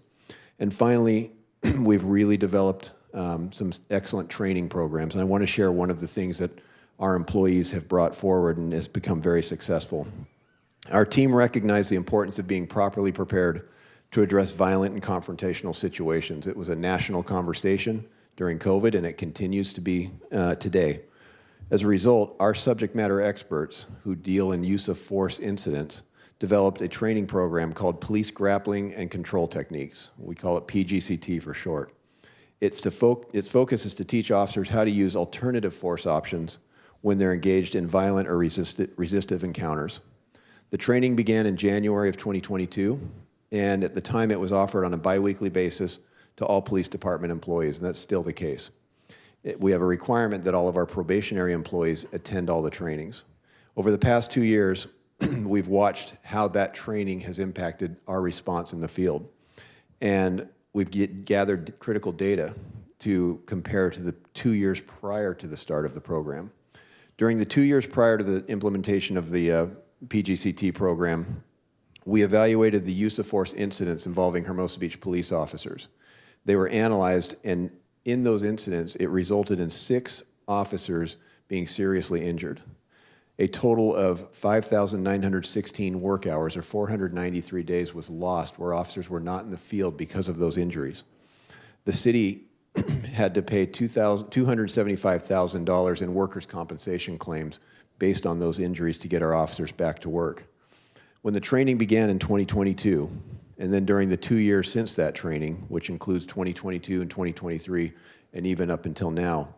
Hermosa Beach police officers have still been involved in uses of force consistent with what we'd seen in the past, but they've resulted in 0 significant injuries, 0 hours of lost work time, and 0 money paid out in workers' compensation claims based on that training. The PGCT team has built a training room in our police station, and now we host regional training days for other agencies to attend and learn from our instructors. The success and willingness of our team members to embrace a new way of thinking about force options and share their successes with the profession has resulted in an email notification I received this morning that we were just notified we were being recognized by the Peace Officers Association of LA County with the Joe Aries Excellence in Training Award that fosters innovative quality and effectiveness in providing excellent service to the community. And that award will be given to our officers that created this program in a few months at a reception up at USC. So very proud of that and many of the things that our officers are doing that overall has helped impact the crime levels that we see today. Mayor Francois, that concludes my report, and I'm happy to answer any questions you may have. Thank you very much, and thank you, Chief, for everything you and your department's doing to keep our community safe. Thank you. Any council members have any questions for the Chief? Okay, thank you very much. Thank you to both our department heads, and that concludes my report. Okay, thank you. Any council members have any questions of the city manager? Okay. Thank you very much. Moving on to the next item, which is our public comment section. Is that right, Madam City Clerk? Before we begin, I just want to make a few statements that since becoming mayor about a month and a half ago, I made an important goal to enhance communications and encourage inclusiveness. And unfortunately, our last meeting was disrupted by a little unprofessional behavior, vulgar language. I hope it wasn't a test to see how far I would go. I had to intervene with the gavel to maintain order and hope we can proceed without interruptions. Tonight, the public comment period is dedicated to city business. Our rules of decorum require that speakers speak about city business. I ask speakers refrain from personal attacks and stick to relevant city topics. And then following this, council members have an opportunity to ask staff questions about issues raised by the public that are not on tonight's agenda. They have an opportunity to clarify facts and ask questions if that's needed for that. And then when we come to agenda items, again, speakers must limit their comments to the agenda item. And when the council deliberates, it's not intended to, again, make personal attacks against speakers, and not a platform for political comments and the rest. So I urge my colleagues to maintain a professional tone, and we value every citizen's right to address their elected officials without intimidation. And if any member of this body believes someone is speaking out of order or the meeting isn't progressing properly, please make a point of order and I'll address it. And I just ask that we conduct this meeting with respect and professionalism. Thank you very much, Madam City Clerk. This is a time for members of the public to address the City Council on items on and not on the agenda, but within the council's jurisdiction. Each speaker is limited to 2 minutes and will be taken in person only. A total of 30 minutes will be allocated for this comment period. As a reminder, another public comment period at the end of this meeting is reserved for those whose comments could not be heard during this first public comment opportunity. And with that, we did receive some public speaker cards, and I can go ahead and enable those. The first is Sarah Harper. And Sarah, your 2 minutes will begin once you're unmuted.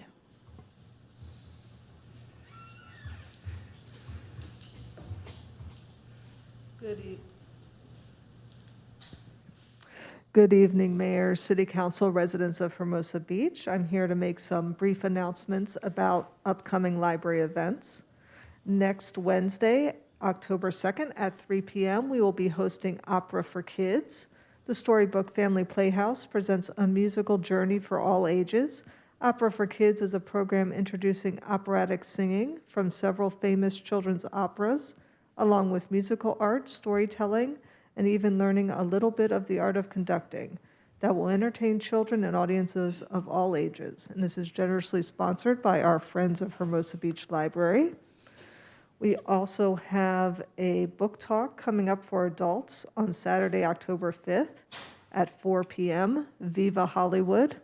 Celebrate Hispanic Heritage Month with author and TV personality Luis Reyes, as seen on Turner Classic Movies and featured in the LA Times.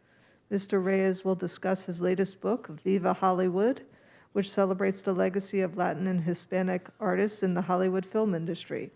Mr. Reyes presents the achievements of Latin film artists from the present day back to the founding of the film industry in Hollywood. The book talk will be 45 minutes, followed by a 15-minute Q&A. And this is also generously sponsored by our Hermosa Beach Friends of the Library. And one last reminder that our bookmark contest, we have 2 weeks left to turn in your entries. All of our artists from grades K through 12 have until October 5th to turn in your entries for the bookmark contest. Thank you. Thank you. Next, we have Nancy, followed by Matt McCool.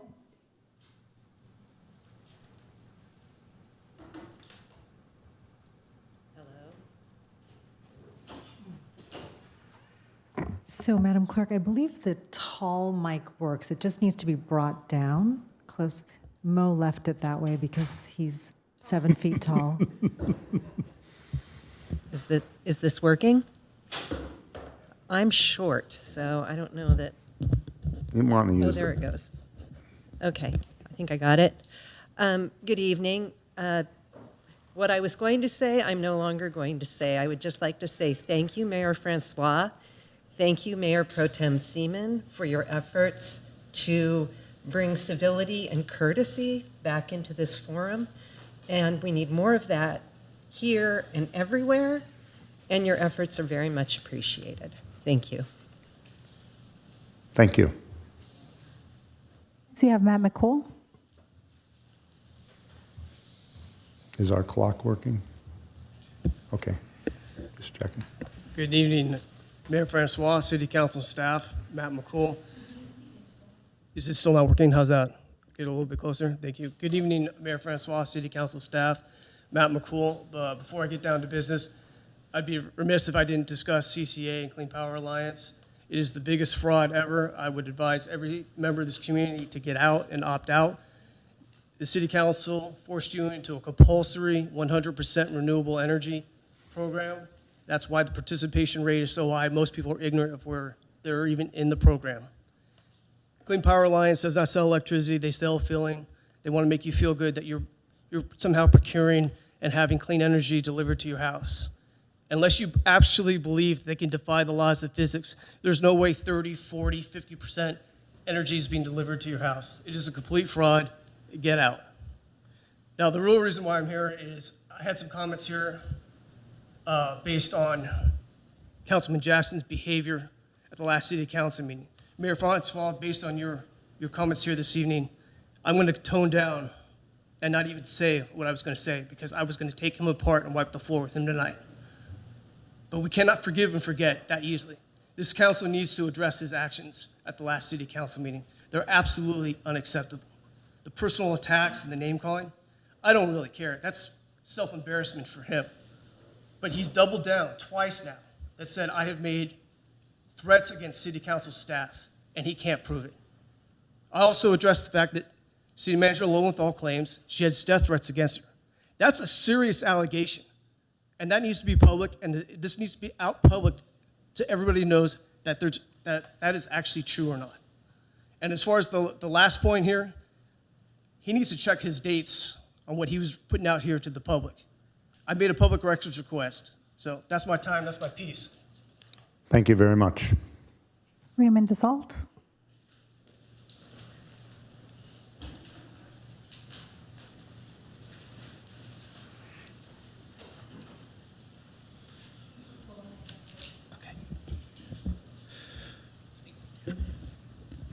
Thank you. Good evening, Mayor Francois, council members, and fellow residents. At the last meeting, I was disturbed by the behavior of council members Jackson and Massey and their pattern of personal attacks against residents who speak here. Mr. Jackson has publicly attacked me multiple times with an email I sent nearly a year ago, an instance in which I emotionally expressed frustration. Since then, my appearances before the council and in writing have been respectful always. I have received multiple compliments from residents, the chief of police, and other staff members right in this chamber. Despite clarifying my intent at the time and apologizing, Mr. Jackson continues to weaponize the email, calling me out by name, even when I'm not present like last week, and making false implications to intimidate me from speaking. The U.S. Supreme Court has held that government officials cannot use their powers to retaliate against individuals for exercising their First Amendment rights. In Lozman versus Riviera Beach, the Supreme Court ruled that even true statements by a public official, if repeated and targeted, are retaliatory and unlawful.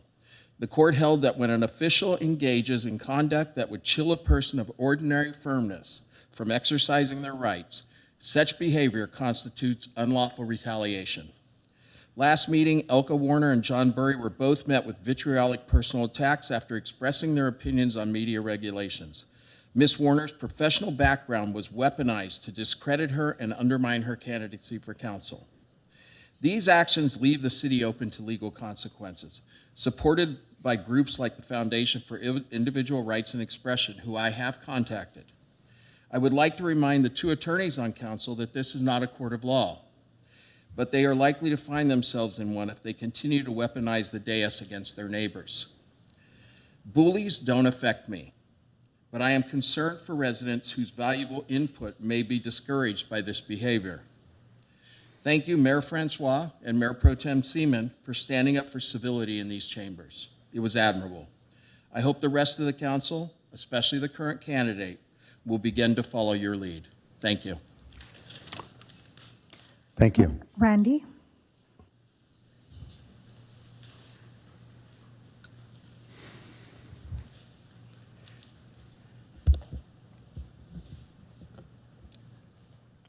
Randy Balick, disappointed Hermosa Beach resident, and good opening comments, Mr. Mayor, but I think some things still need to be said tonight. 2 weeks ago, two of our neighbors came up to this microphone to speak about a proposed new media policy.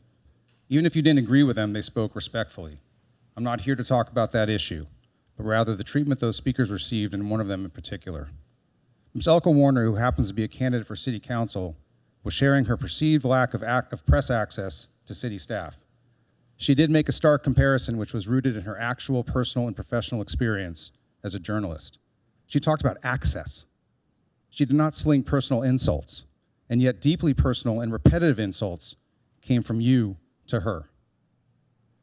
What a couple of you said that night was the antithesis of respect. You shamed her career from the dais. It was repugnant, it was out of line, and it was slanderous. And it was done by two lawyers while our city attorney sat idly by. He should have called a point of order to warn you. Your politicking from the dais was quite transparent and has no place. We're not naive. We know exactly what we saw and heard. Does it matter that Ms. Warner works for Fox? I don't defend Fox News, but does it mean that she isn't a good journalist?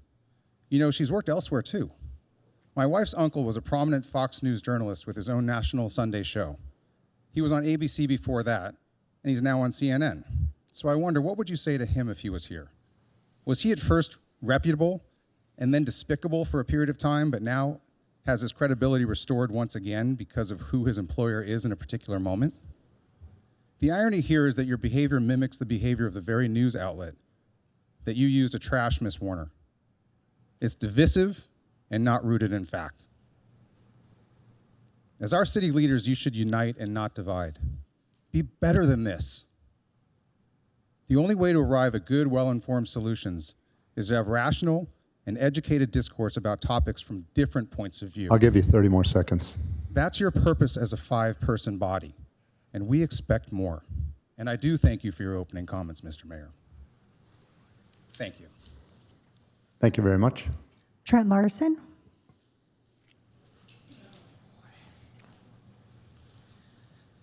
Good evening. Good evening, Council. Wow, there's a lot going on here. First of all, on the whole issue with McCormick and the Clean Power Alliance and also our own police department, you can see a tale of two economies, public and private. One is rigged to win. It's Clean Power Alliance and our city on the collection of taxes. The other one is bid to low price. And it's happening all over California, and it's not good. And it's because of California public policy. But let's get to the free speech. And what happened, I'm sorry I wasn't here. I would have loved to have been here, but I was watching the debate. And I have recently read a book on free speech by Jonathan Turley. And my initial, after reading the article and everything, is I want to support Suja, our city manager. Because as I talk about visible, usable betterment, something that we could focus on and do, I think Suja, if I had to describe her, I think she's competent, she's reliable, and she's constructive. She's concise, she's clairvoyant, and she's compelling.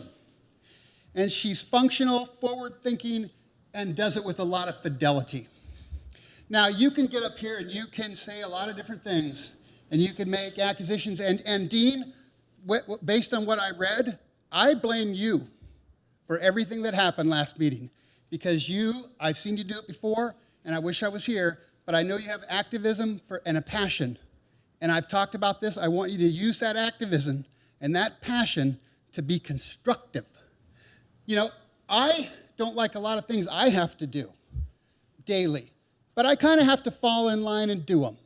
And if it's something I can't point my finger to exactly what it is, and that's going to really matter, then I kind of have to overlook it.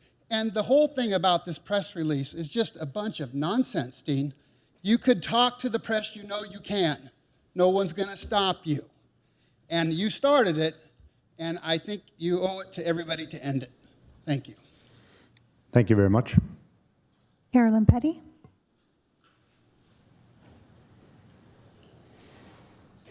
Mayor and Council, thank you. Is this actually working? People can hear okay. Thank you for your comments. It doesn't undo what happened at the last meeting. Councilmember Jackson, your behavior was so disappointing. I had people contact me, ask me, what's going on? And I had to say to them, I think you think people don't watch the meetings. And a lot of people don't watch the meetings. But enough people do that enough people talked about it. And this is, as a former council member, I'm going to say, your role as a council member is to solicit community input, take community engagement, incorporate that as you deliberate. But it's not to demean and disparage people who come if you don't agree with them. It's just so wrong. And you need to take down that together versus hate because it's really hypocritical, okay? There's a lot of hate coming from the dais from you, particularly against Mayor Francois. I'm going to remind you that you guys are equals. You might not like everybody you serve with. It can be difficult. You can't choose who you serve with, but you don't even try to hide your hatred.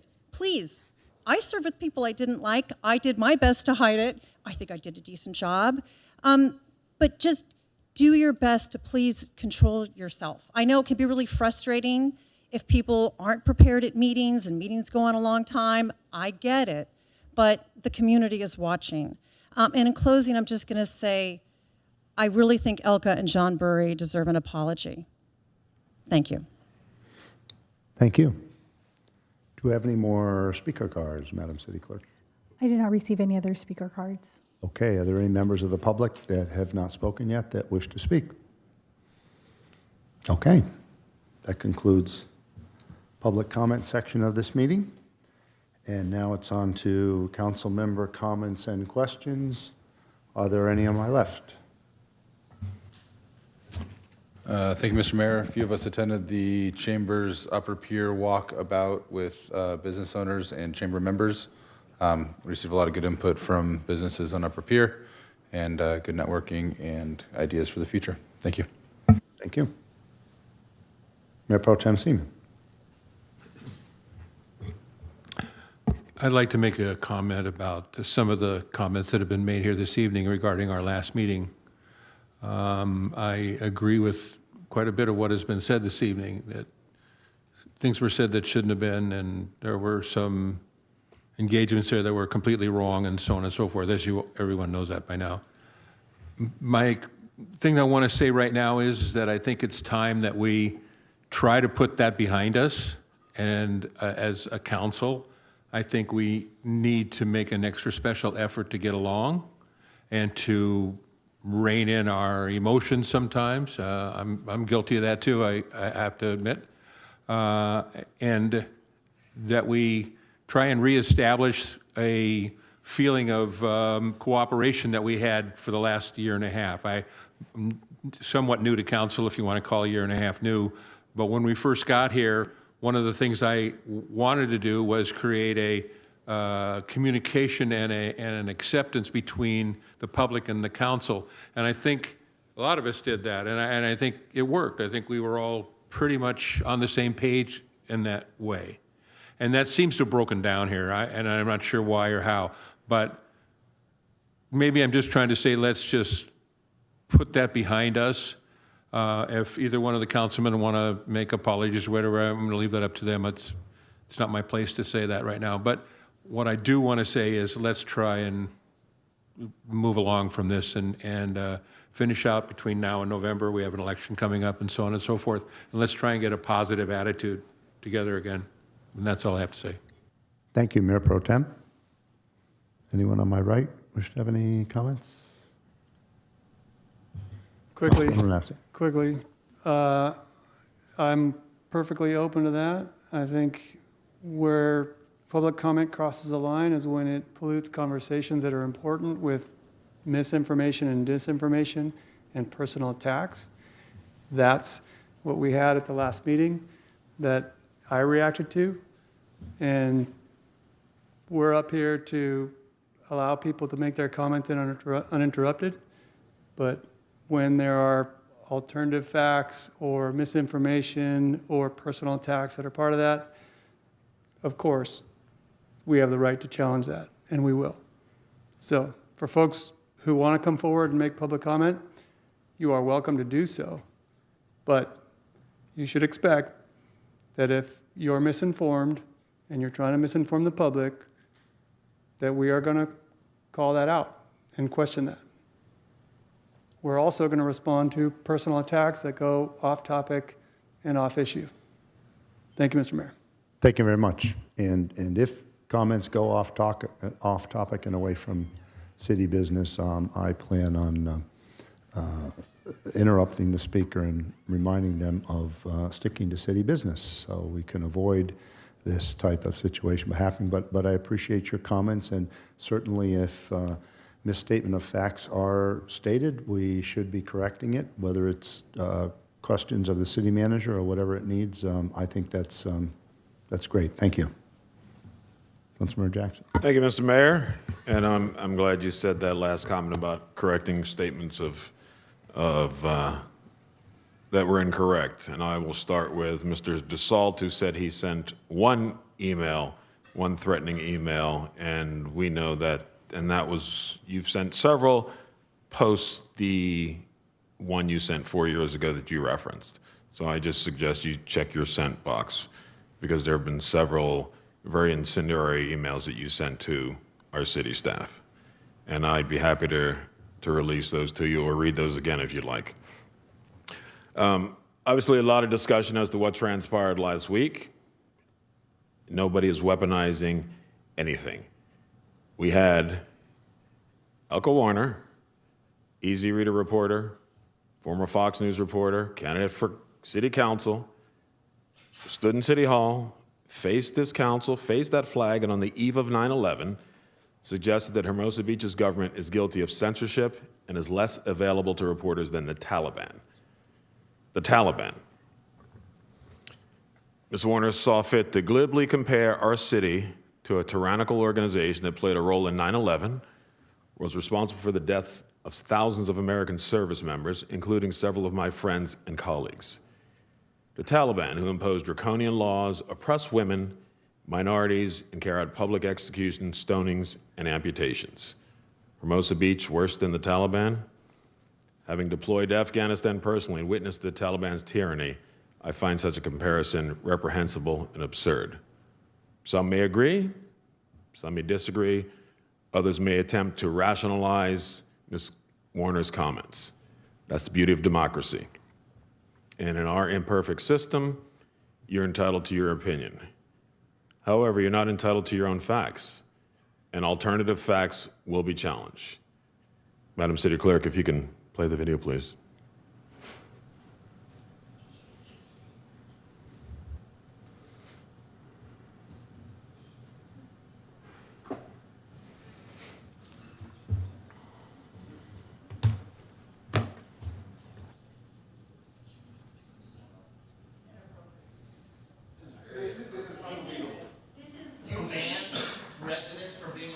Mr. Mayor. Mr. Mayor.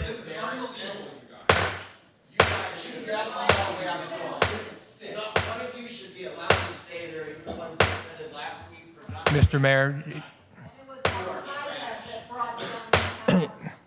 May it be advisable to take a recess, Mr. Mayor? Yes, let's take a 15-minute recess. Thank you, Mr. Mayor.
Okay, this meeting is called back to order. Madam City Clerk, do we have roll call?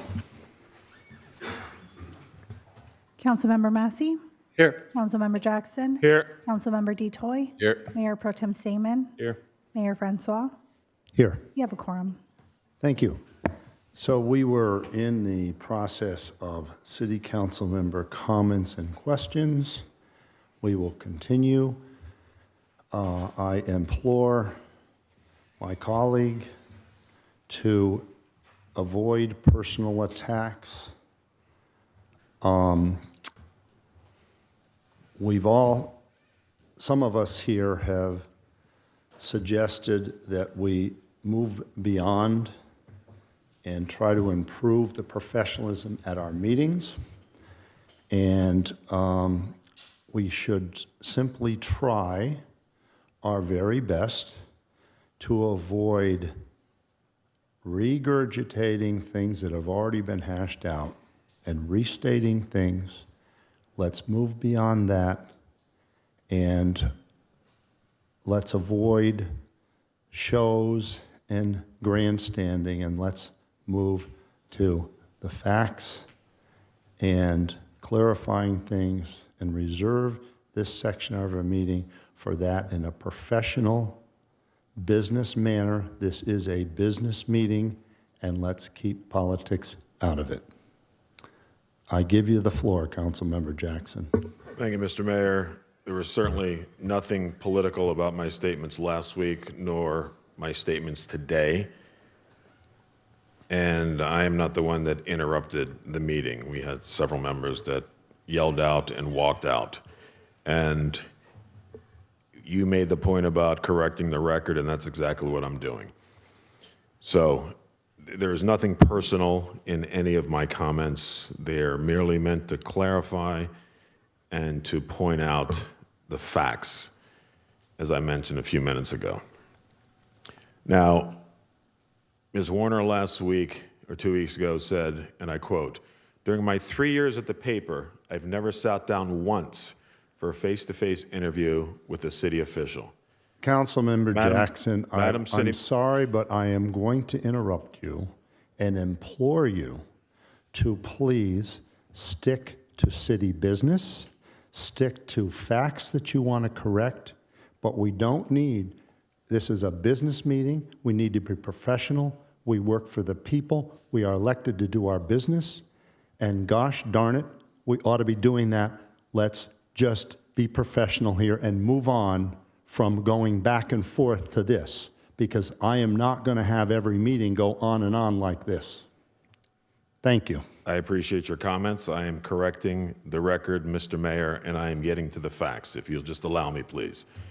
No need to grandstand.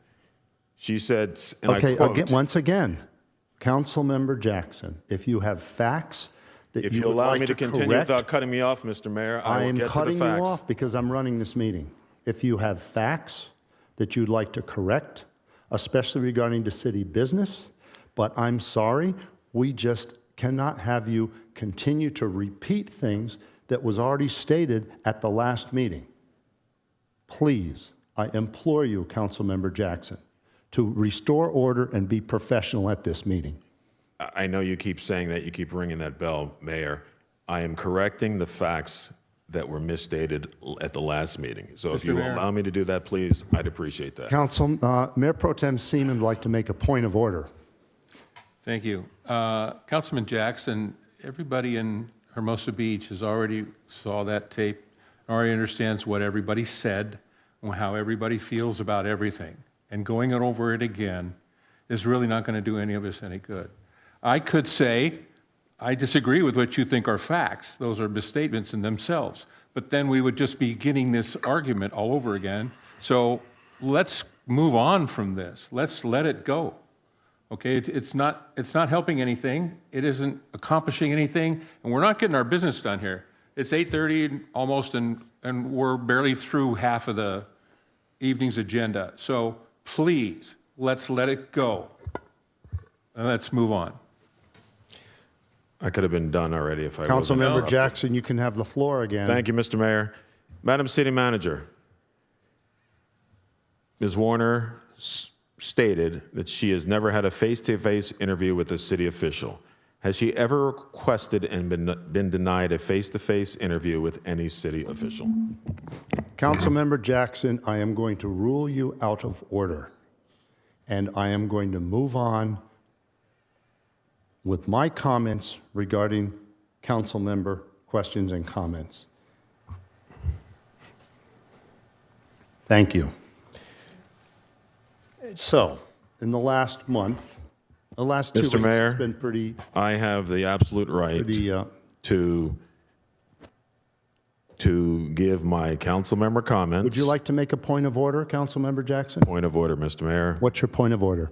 My point of order is that I have the absolute right to make my comments uninterrupted, as Ms. Elka had her right to make her comments uninterrupted last week, as she did. And I'm allowing you to make your comments. I'm asking you to use discretion and professionalism at this meeting.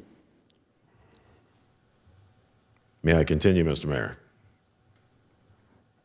You may continue as long as you're not repeating things that have already been hashed out at our last meeting. Mr. Mayor, the access to the city in the comparison to the Taliban was not hashed out in the last meeting. Madam City Manager is going to clarify as to what our access has been like to Ms. Warner, who claims that it's easier to talk to the Taliban than it is our city manager. Councilmember Jackson, you're out of order again. This is not city business. It absolutely is. It is not city business. I'm not sure, Mr. Mayor, how when an individual speaking in a professional capacity as a reporter for You already repeated this at the last meeting. There is nothing new. There is nothing new at all that was stated at this meeting this evening. Mr. Mayor, if you would allow me, Madam City Manager is going to explain what access, if any, Ms. Elka has been granted. Because Madam she stood City here. Manager doesn't need to be interrogated about She's not going to be this. interrogated. She's About this when we are on council member comments. Exactly. And This the point's individ- already been made. The 100 individual attacked our city officials and our city manager, and I am merely correcting the record. I'm going to rule you out of order, and I'm regaining my time to speak. I know you enjoy banging the gavel there. And so, Mr. Mayor, I just want to provide a little bit of insight as it pertains to Robert's rules. And once again, that is up to you guys to enforce or potentially deviate from. It's never really been addressed in this topic, i.e. council member comments, but typically does require a 2/3 vote to quote end debate. It's probably arguable that we are debating anything right now because there's no real action on the before the body. But typically the council member comments is a pretty fluid and free flowing. And so I will end with that, Mr. Mayor. Thank you. Thank you. Let's move on to the consent calendar. That's our next item of business. Next we have the consent calendar. We did have item 11C pulled. The council may ask Point of order, Mr. Mayor. Excuse me, Madam City Clerk. What's your point of order? Will I have an opportunity at the end of the meeting to address my concerns and to address the comments that were made this afternoon, or excuse me, just a few minutes ago? And Mr. City Attorney, is there anything that would enable the mayor to restrict me from making comments? Correct. So It's unbelievable. Sure. So end of the meeting hang on, is please. the, If I can, Sure, Mr. go Mayor, ahead. then I'll turn it over. So the mayor is of course the presiding officer.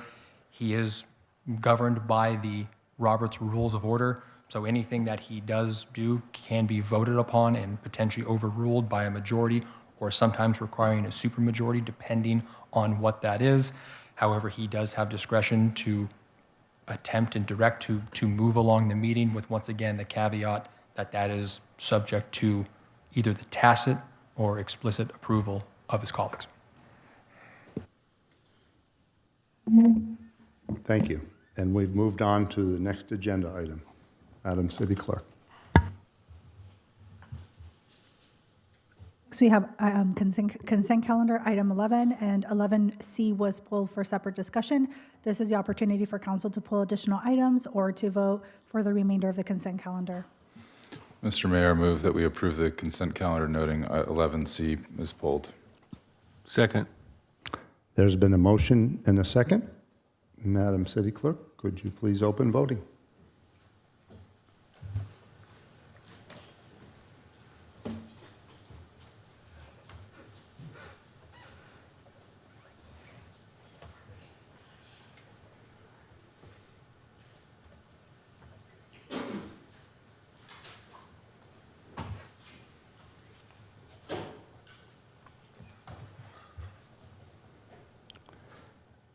The tally has been shown on the screen. Madam City Clerk, could you announce the vote? Motion carries 5-0. Thank you. Next, we have 11C, check registers.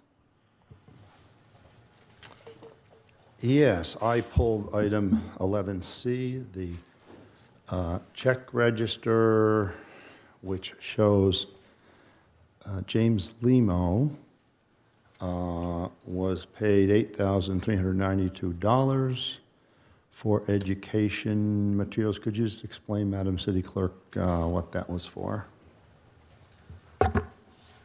Might you mean the city manager? I'm sorry, City Manager, yes. Sure thing. It's James Litho, actually. Is that the one you're referring to? Yes. Okay. So that expenditure is for 2 educational mailers on the sales tax measure that is on the November ballot, and it includes the postage to all households.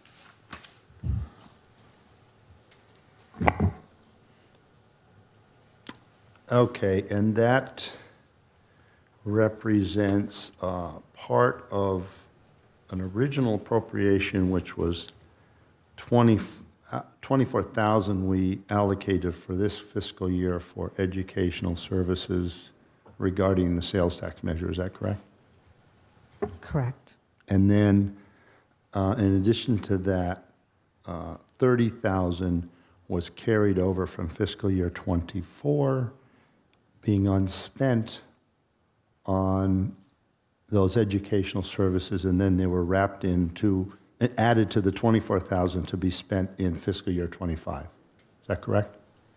Correct. Okay, which leaves us a total of $54,000 that the city will be spending on educational materials dealing with the sales tax measure. I 30 don't plus believe that's 24. the exact, that is not the exact remaining balance. So there is a total between the 2 fiscal years of approximately $60,000.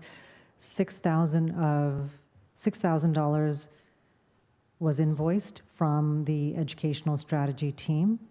And then this $8,000, I believe $140, I'm not looking at it exactly, is also from that, or approximately $8,300.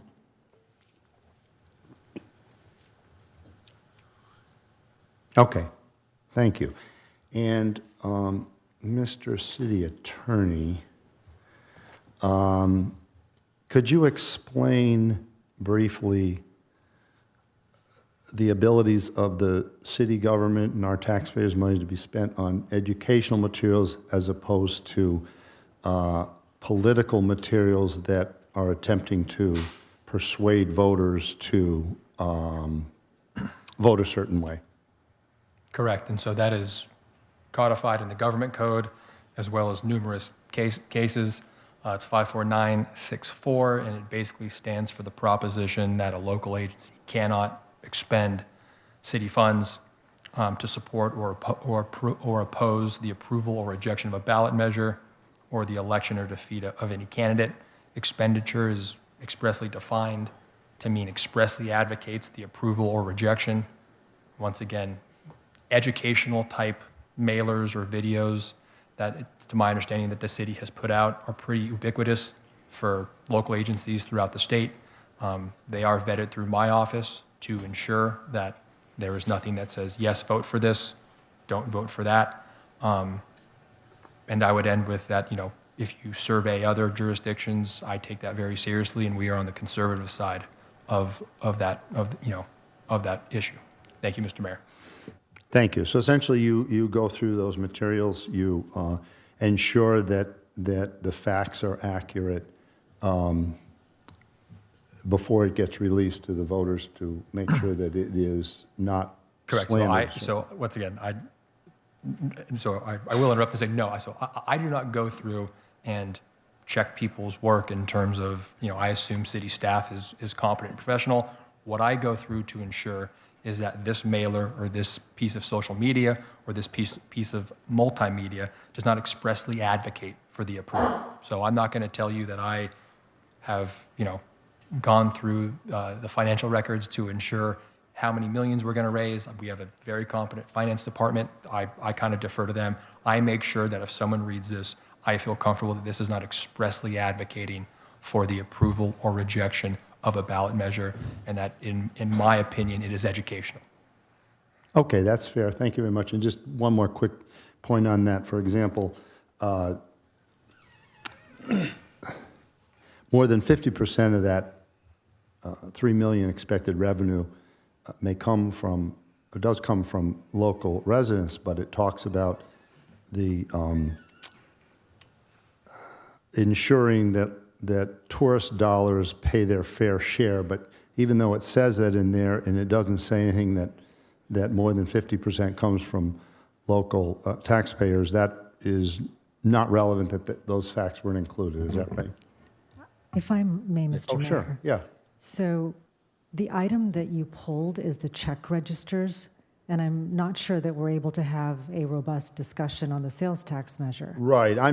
You're correct, Madam City Manager. I'm not imploring a complete discussion on this, but this check register did pay for this mailer, and correct me if I'm not, Mr. City Attorney, since this is the check register that paid for this, we certainly are able to talk about what's on the mailer. Is that correct? Not discuss, but inquire about it. And so sure, Mr. Mayor, yeah, I'm never going to stand up here and if someone's asking a question saying, no one answered that. I would agree with Madam City Manager that this is not kind of the time to edit or kind of second guess what kind of has already gone out. I will stand behind my previous statement about education versus advocacy. And if there's an issue that yourself or really anyone has with it, my door is always open. Madam City Manager's door is always open. As I said before, that at least the mailer was put, by me, not just my office, me personally. I am good with it. Okay. Thank you very much. Any other council members have any questions? Okay. Any members from the public turned in any speaker cards regarding this?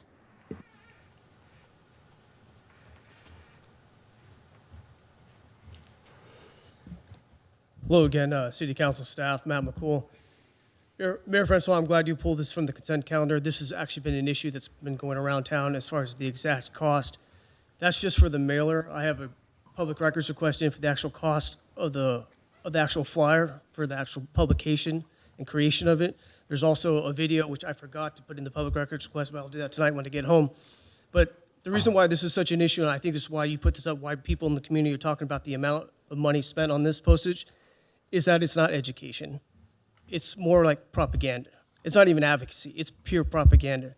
With all due respect to City Attorney Dunnigan, he may have a different opinion, but I'm telling you, majority of the people in my inner circle, people in this community, there is a advocacy approach by the city. Go ahead and pass the sales tax. That's the issue. That's why it was pulled. Thank you. Thank you. Anyone else in the council chambers wishing to speak on this item? Okay, Madam City Clerk, is there anyone online or on the phone? Yes, Anthony Higgins, your 3 minutes will begin once you're unmuted.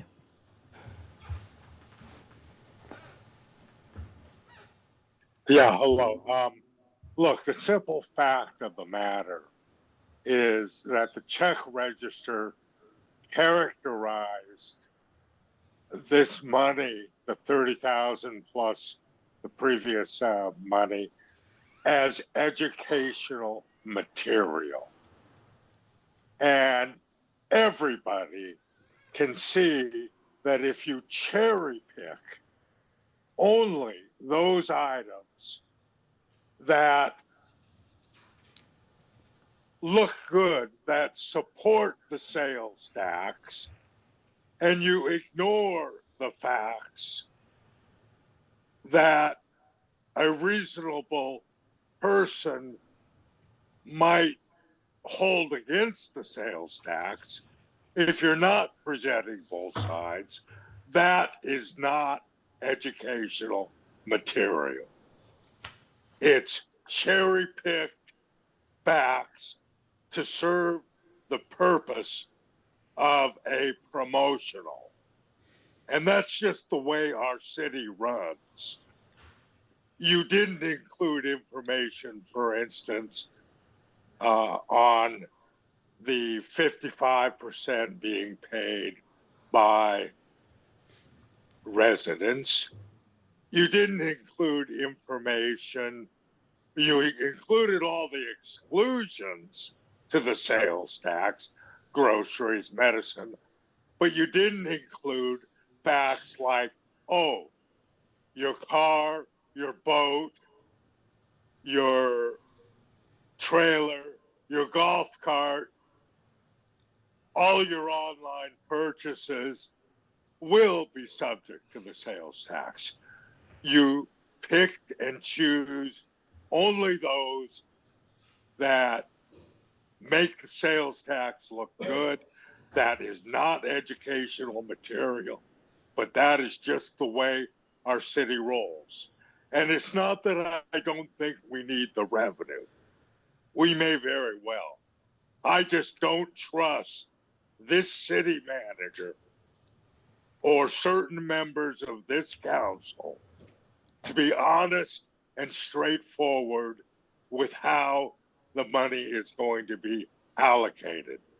In fact, the money, according to the brochure, is going to pay for everything, go to everything under the sun, from public safety to capital projects to you name it.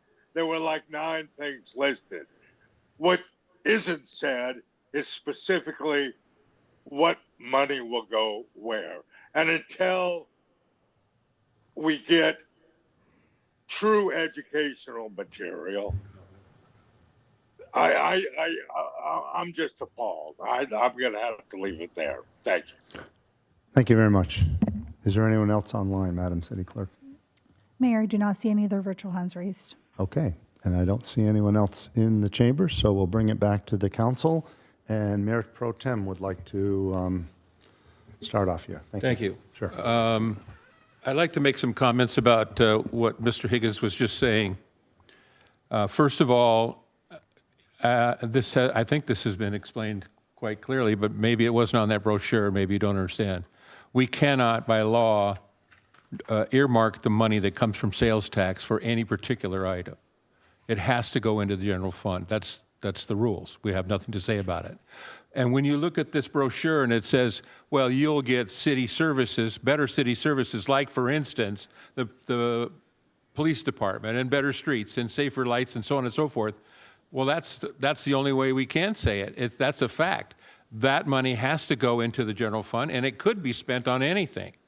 So to me, the money that comes from that thing could very well pay for CIP projects or new clean streets or more police department or more anything that we want. And that's the way it has to be. So I'm sorry, Mr. Higgins, that you didn't quite understand the other half of those statements. When you have something like this and it says, well, the visitors are going to pay for 55% of it. Some, third grade math would tell you that, well, 45% of it's going to get paid for by the citizens here. I'm not sure where we have to point that out. So almost everything that's on that brochure, while it may look or appear to be pro-tax, It's actually just trying to explain the facts of the tax to the people in the city. And you can take it that way if you like. And when I looked at it at first, I sort of felt that way. But when you read it and understand it, it's not that way at all. It's just stating the facts of what that city tax can be paid for. So, and there's a lot of other information nobody's ever even mentioned on there, which I'm not going to go into right now. But, and at the risk of igniting another controversy here, Mr. Higgins, in all due respect, some of your comments, you see this and you make assumptions about things, and like, for instance, who pays what share of what, it's pretty much right there in front of you. So if you have questions about this stuff, please, send me an email or send someone an email and ask a question and try to get an explanation for it before you say, well, we're doing this and we're spending the money on stuff and we just want more money, and statements like that. That doesn't really do us any good either. So I appreciate your interest in the city. You're one of the few people that pay attention to every single meeting and have a comment on almost everything. And honestly, I'm quite impressed with that. Just for one of our regular everyday citizens here, your participation in our meetings and stuff is pretty phenomenal. But sometimes you skip over some information that's kind of right there in front of you. So that's all I have to say. Thank you. Thank you very much. Yeah, I know when you look at something, everyone can have a different opinion. Looking at it, it did not say that the 3 million cannot be targeted, and it kind of said it's going to go to this. So there's a gray area in there, and I understand it all. And the city governments have the right to send out these information brochures, and that's basically how it is. And it's abiding by the law. And so, Mr. Mayor, go ahead. I do apologize. I'm not trying to, delve my foot into the water of the policy, which is you guys. I did want to remind everyone this is the check register. Right. Okay. So Thank you. I do understand that this people may have thoughts on that. As I stated before, Right. my office is open. Madam City Manager's office is open. Once again, we are on the approval of the check registers. Thank you, Good point. Mr. Mayor. The check already went out. So, okay. Thank you very much. Yeah, Councilmember Massey. Mr. Mayor, I move that we ratify the check registers. Second. Okay, there is a motion and a second. Without further discussion, Madam City Manager. City Clerk, my goodness. We'll get it right yet.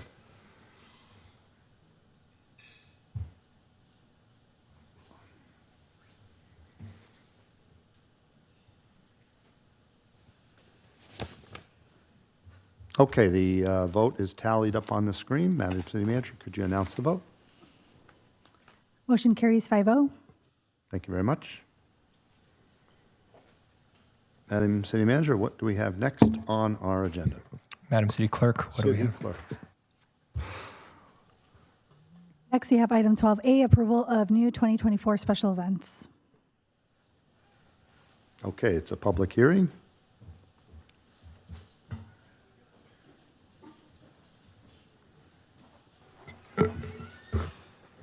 All right, good evening, Mayor, Mayor Pro Tem, members of the City Council, our wonderful City Manager and City Attorney, Brian Sousa here on behalf of staff, recommending City Council hold a public hearing to approve the Parks and Recreation and Community Resources Advisory Commission's recommendation to include the following new special events on the 2024 special event calendar. The Frosty Olympics south of the pier on Saturday, October 12th of 2024, and Dark Sport peer-to-peer run south of the pier and the Strand north of the pier on Friday, November 8th through Saturday, November 9th, 2024. First, Team Frosty requests approval to host the Frosty Olympics south of the pier on Saturday, October 12th of 2024.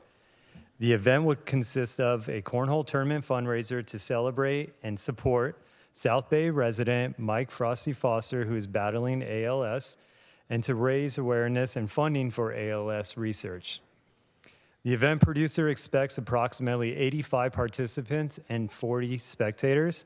There is no registration fee applied, but participants are encouraged to make a charitable donation at the event.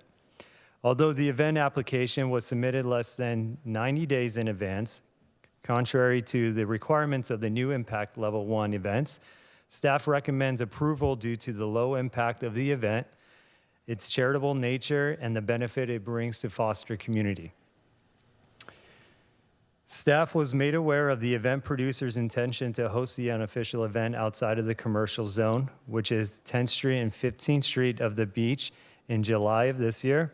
Staff then contacted and worked closely with the event producer to identify alternative dates and available on the special event calendar and ensure compliance of the Hermosa Beach Municipal Code, specifically stating a permit is required for any nonprofit group utilizing public space. Next, Dark Sport requests approval to hold the Dark Sport peer-to-peer run south of the pier and on the Strand, north of the pier on Saturday, November 9th of 2024, with load-in scheduled for Friday, November 8th. The event involves a walk-jog run from Hermosa Beach Pier to Manhattan Beach Pier and back, featuring brand ambassadors, background music, activations, giveaways, and a celebration of an anniversary for the company.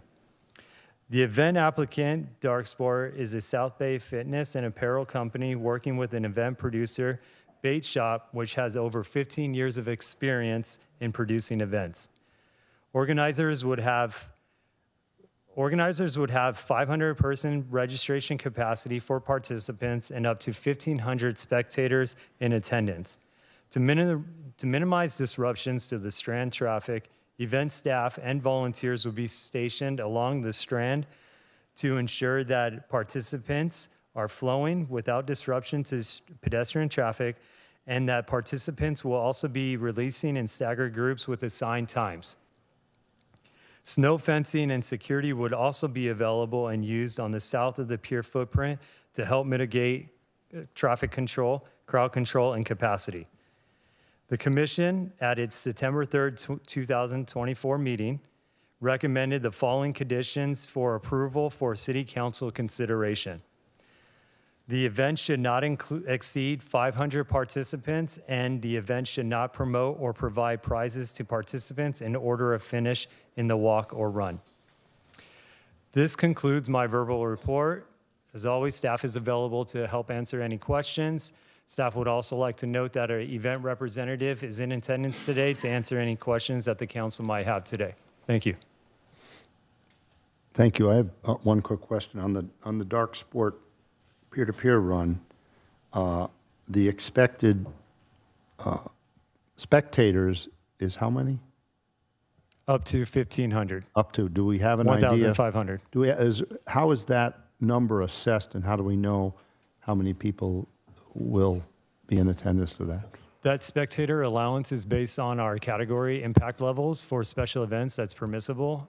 As this event is entering as an impact level 2 event, their event total, including participant and spectators, cannot exceed 2,000 people.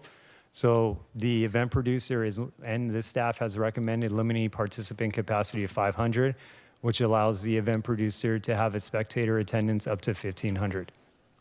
So the Parks and Rec Commission reviewed this and determined that that was an acceptable level to keep the total number under 2,000.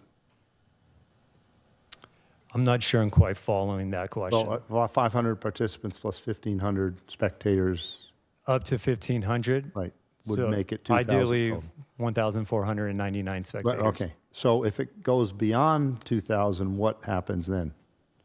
The event producer will have security and staff and volunteers on the event footprint to ensure that the event maintains the capacity. And as mentioned in the staff report, there's also the option of including snow fencing around the event footprint to ensure that capacity is being calculated on site.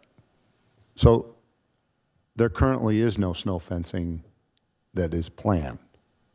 We have it included in the event application and with conversations that staff has been having with the event producer leading up to this council meeting. Correct. And so, Mr. Mayor, Sure. If I may, and Director Nichols, you can correct me if I'm wrong. Like any special event, it's kind of a fluid and dynamic. And what I mean by that is that staff works very hard to constantly coordinate with the event applicant how many RSVPs have you had? How many have you sent out? You know, are you getting huge buzz? Are people commenting on Instagram or emailing you constantly? Where's this going to be? Where's this going to be? My understanding is that this application is similar to all other applications. They apply, they estimate how many people are going to be there, both participants and attendees. Staff evaluates that. We provide that information to the Parks and Rec Department, who I don't want to say signs off on it, but you know, if someone says, hey, I'm having a, you know, I'm a big company, I'm having a run, and I think 8 people are going to be there, they're going to receive pushback. Of course, it is a judgment call. The Parks and Rec Department did take a look at it, but ultimately the decision for the City Council. Okay. Thank you very much. Any council members on my left? Councilmember DeToy. Thank you. Following those footsteps, if, I don't know who the applicant is, how are they advertising for the event? For the dark sports? Yes, for dark sports. She's handling dark sports. Okay. Could you come up, approach the microphone? So just how are you advertising the event? Is it going to be social media? Is it just a, invite only, et cetera? Both. So, first of all, nice to meet you. I'm Madison Edgar, Director of Events for Dark Sport. For the registration for actual participants, we use a Ticketmaster platform called Universe. So everyone will have to have a QR code who are pre-registered. If there is worry from the city that this would exceed 2,000 people, we can even make a QR code for spectators. We can do both. We've done it for all of our events. It's always a QR code. You can use ticket scanners, phones or iPads to scan it, and once it's been scanned, it turns red, so you can't reuse it or give it to someone else. The way we'd advertise for it or market it is through social media, through Instagram, and sometimes text or email. We have both, but for this one, we're planning just social media. Perfect. Thank you. No Thank you, Mr. problem. Mayor. Thank you. Thanks. Anyone else on my left? Anyone on my right? Yeah, Councilmember Massey. Thank you, Mr. Mayor. Just a quick question. The peer-to-peer run is paying the standard fees? That is correct. Thank you. Thank you, Mr. Mayor. Okay. Anyone else? Okay, let's open it up for public comment on this item. Madam City Clerk, any cards been turned in for this?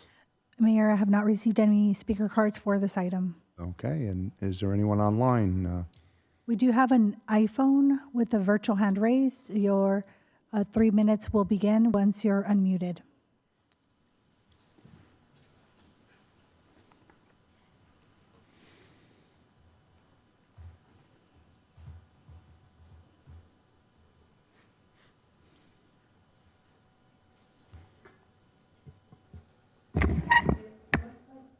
It looks like the virtual hand raise was lowered. Okay, I do not see any virtual hands raised at this time. so we'll assume there are no virtual hands raised, and we'll bring it back to the council chambers. Anyone in the council wishing to make a public comment? Mr. Mayor.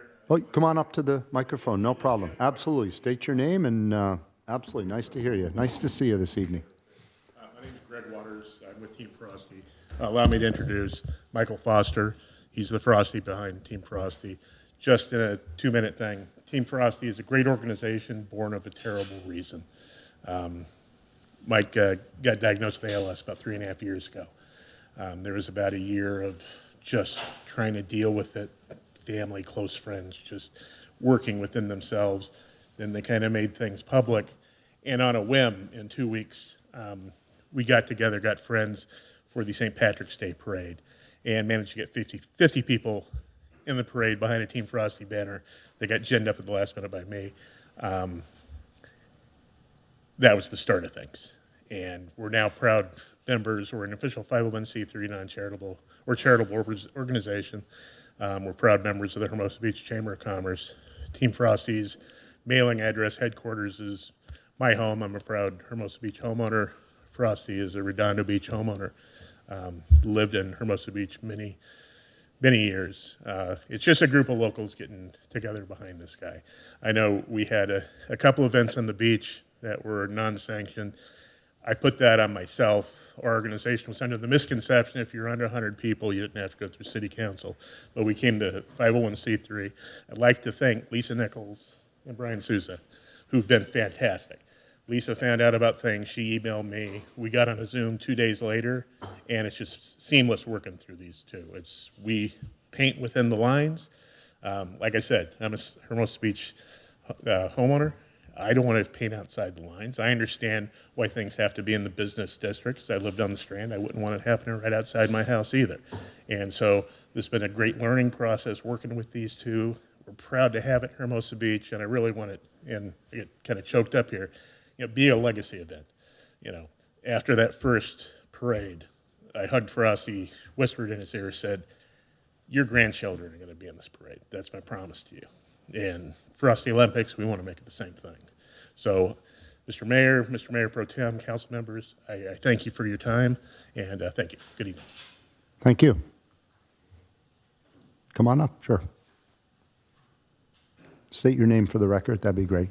Madison Edgar with Dark Sport again. Similar to him, we really want this. If you're wondering why Hermosa Beach, it's because the whole crew, the whole family, the people who started Dark Sport, they're all from Torrance. We want to bring a smaller event where we're outside being active to our backyard. This is special for us because we've gotten to a place where we are able to give back to the community. We like to do giveaways. Again, it's all about this one run, walk, run. It's not all about running. It won't even be timed. It's about having our athletes and ambassadors here, getting outside with people, making those connections while being active, because that's one of the best ways to make connections. If anyone played any sports growing up, you remember those connections you had. So it's just us bringing our people back to the community, back to where we're from. We're very flexible, happy to follow any guidelines you have, but we know that this is a very exciting thing. Also, we have a very hungry community. We have a lot of bodybuilders, athletes, so we will bring a lot of tourism to the restaurants, probably 3 times as much as normal people eat is like what we eat. And I'm sure they'll also stay all local. So we're excited. I hope you feel the same way, and it's something that we want to continue and repeat. So we're not looking to break any rules. We just want to make it fun and bring it home. Thank you. Thank you very much. Anyone else in the chambers? Okay, we will close public hearing and bring it back to the council for deliberations. Any council members have any comments? Thank you, Mr. Mayor. Just a question for staff. How many people usually attend the summer concert series that just happened last week? I'm trying to get a visual on how For the big concert series? 2,000 people are on the beach. Yeah, we had anywhere between estimated 2,000 to 3,000 people on the beach at one given time. Okay. And the only reason why I was asking about how you're advertising for the event is the Rams have 1.7 followers on Instagram. You have 1.5. You are not a small outfit. I looked and I was like, holy moly, a lot of my friends follow you too. So I do have concerns on making sure that this event is how it is advertised. With live music, I don't know what the talent is, the DJ, and okay. So just do have concerns on making sure that we're not gonna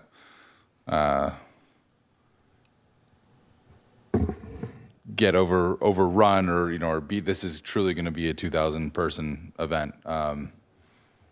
Councilmember DeToy, if I could have Brian explain the music. I think there might be a little bit of confusion just on the information in the staff reports. I think Brian will help with that. Yeah, for the music, the event producer plans to have music, but it's going to serve more as background music. There's going to be no live performances or live DJ. All they have is they call it a DJ riser. It's only a table. Think like a desktop table that rises up 5 feet. It's going to have a mixer and a computer that just plays music off of. And it's regarding the marketing plan.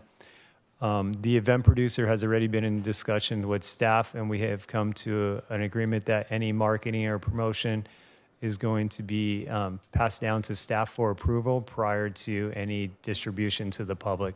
So we'll have our eyes on any marketing or promotion outreach prior to that taking place, so we can ensure that we're controlling, the amount of attendees and keeping this a fun, quiet, local community event like it's meant to be.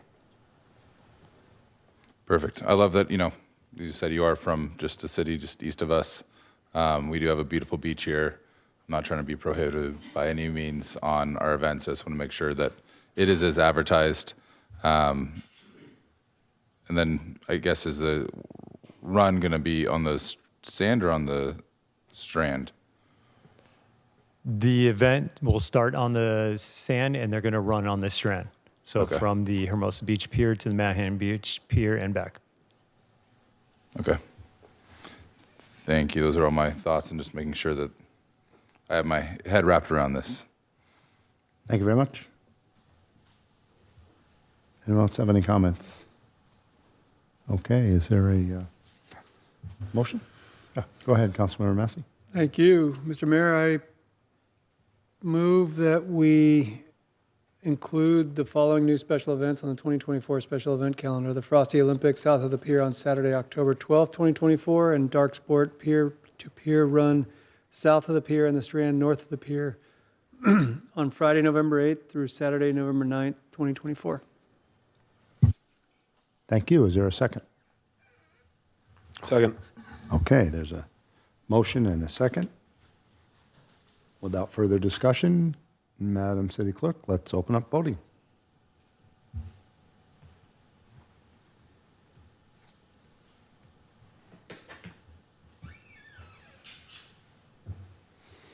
Okay, the vote tally has been displayed. Madam City Clerk, could you announce the vote? Motion carries 5-0. Thank you.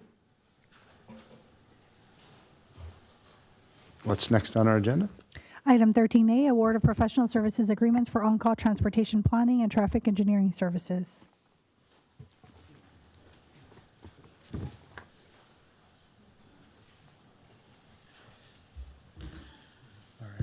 Good evening again, Mayor and Council.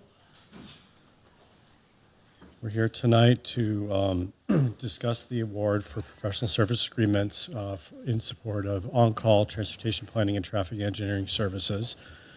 As we bring up the slides, just in 1 minute. Oh. Microphone.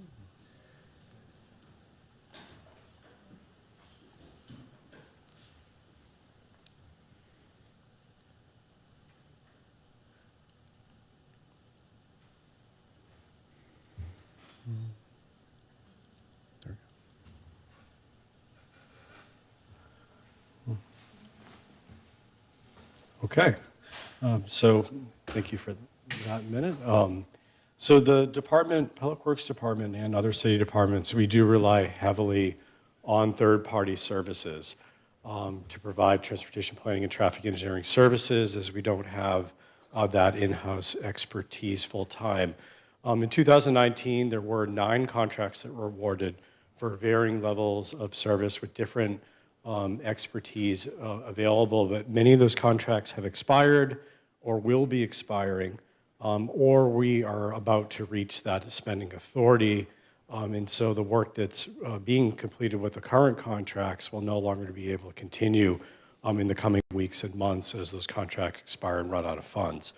The on-call agreements provide staff with the maximum flexibility to be able to react to unique needs as they come up and really enhance efficiency and delivery of capital projects or other needs as they arise.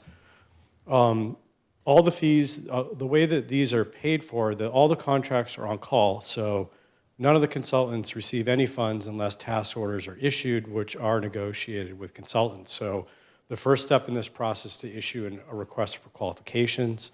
We review qualified consultants and then issue them an on-call contract. As tasks arise after that contract is issued to them, we then get scope and budget and negotiate with the consultants before a task order is issued to proceed with any scope of work. But it really provides that flexibility to move quickly. There are two primary areas where these contracts are helping staff day to day.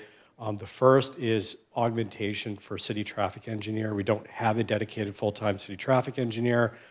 Currently, through these contracts, we do bring in a professional traffic engineer that comes in 1 day a week to the office in person to assist staff with the many requests that we receive that are traffic related. We get well over 100 each year, and that has been increasing year over year, and they vary in level of complexity. So they do help us continuously through the year, evaluating these needs as they come in, as well as other demands.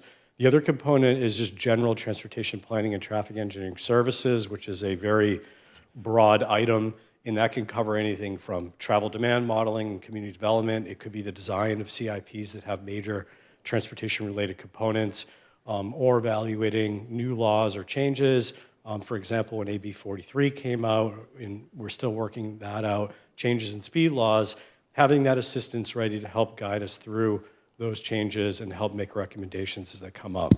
So there's quite a wide spread of scope of work that these would cover that allow us to react quickly. The request for qualifications was issued in August. A couple weeks later, we did receive 8 statements of qualifications from various firms. We reviewed all the proposals and weighted based on the selection criteria that was outlined in the request for qualifications. Out of the 8, there were 5, and they were ranked based on their experience and qualifications. And we are recommending award to 5 of the 8 consultants. And one of the things about these is that while they all meet the minimum criteria outlined, we are looking for a very broad scope of work. And so each of these firms does provide unique skill sets and specializations to give us maximum flexibility for the different things that do come up day to day and year over year.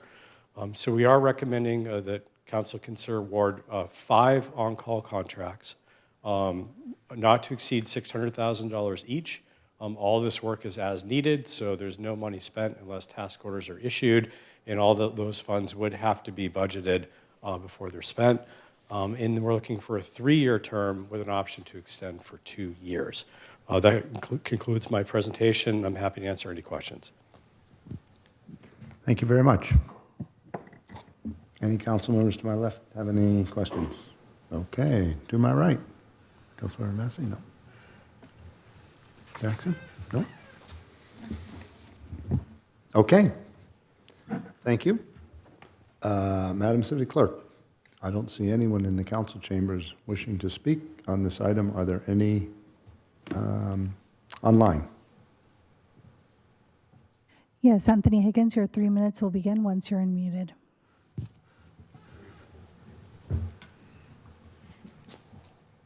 Yeah, hello.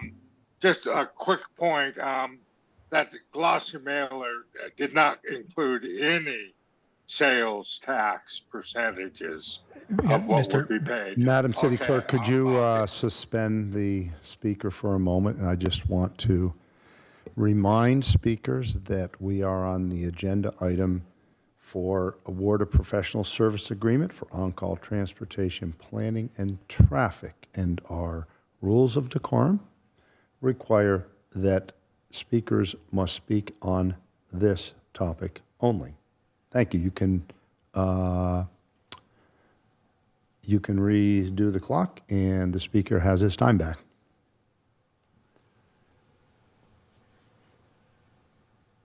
Yeah, hello, you're right. My apologies. My bad.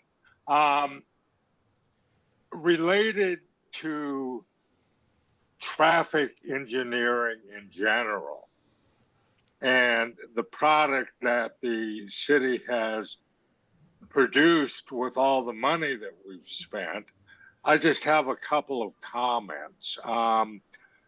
When they did the lane closures, we had traffic engineering consultants who did not even consider the fact that you were closing truck route lanes on Pier Avenue, and that would shift the traffic over to 27th Street. They had absolutely no truck route data at all.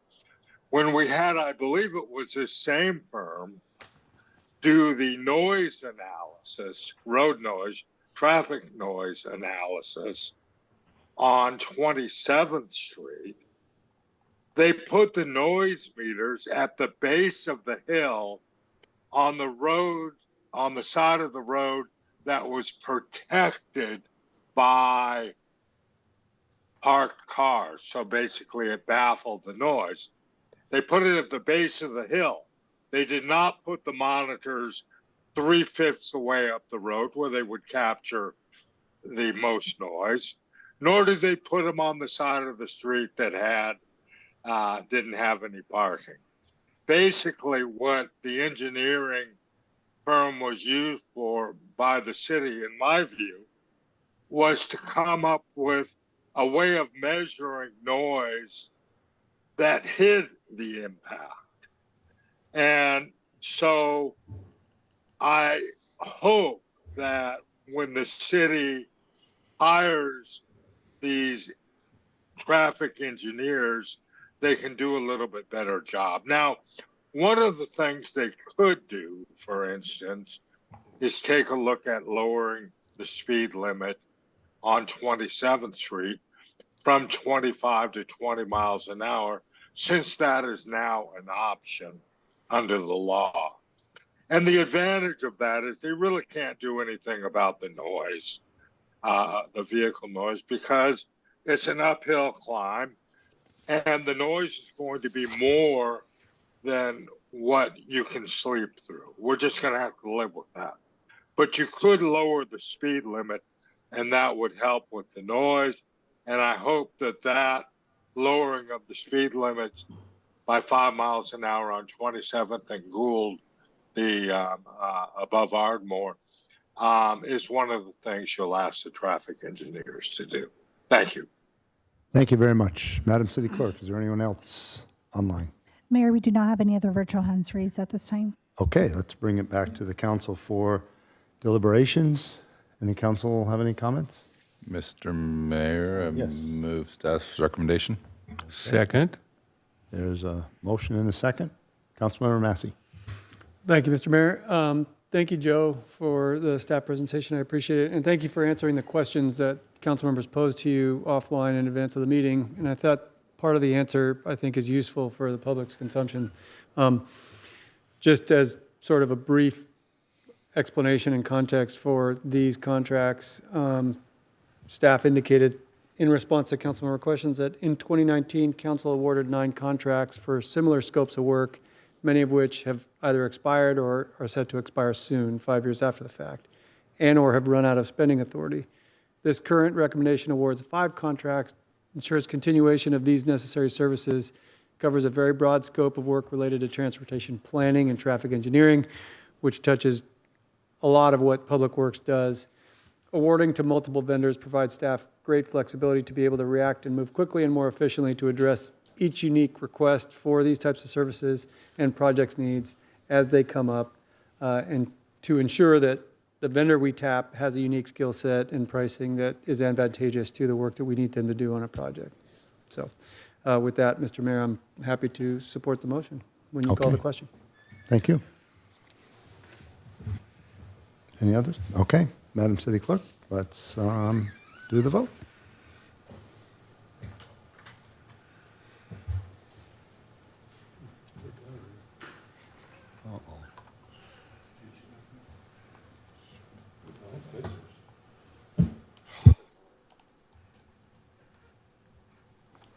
I had another window open. Okay, the vote is now up on the screen. Madam City Clerk, could you announce the vote? Motion carries 5-0. Thank you very much. Next, we have item 13B, report on the city's enforcement options of administrative citations and overall discussion on administrative citations. Thank you very much, Madam City Clerk. I'll go ahead and jump into the report. Mr. Mayor, I do have a brief PowerPoint, and I apologize, Senior Office Assistant. I don't have the thing. I'll just say next slide, please. While this one is my item, I did have extensive help from, of course, the Community Development Department, City Manager's Office. In my notes here, I do have Finance Department. That is incorrect. It's the Administrative Services Department. And so tonight we'll be discussing the city's options for enforcing and collecting administrative citations, and then of course other issues related to the administrative citation regulatory framework. Next slide, please. So we're here tonight because at the July 23rd, 2024 City Council meeting, Councilmember Jackson, with then Councilmember Massey supporting a future agenda item pertaining to enforcement and collection of unpaid administrative citations, as well as other issues related to the city's administrative citation program. Next slide, please. So by way of brief background, the city's administrative citation regulations are codified in Chapter 1.10 of the Hermosa Beach Municipal Code. This enforcement mechanism, compared to, say, other criminal or civil remedies, allows the city to issue an administrative citation for certain violations of our code. Note that, as I'm sure you all are all aware, not every violation of our code is subject to an administrative citation. It must be listed in Chapter 1.10 as a violation. And of course, there are corresponding fines that are adopted by you all in the fine resolution. Next slide, please. So since January 30th, 2019, the city has issued 1,184 administrative citations. 687 have been paid, 435 have been sent to collections, and 68 have been paid via collections, although there are still some outstanding in the collections process. As drafted, our code allows someone who gets an administrative citation to either pay that citation or appeal it within 30 days.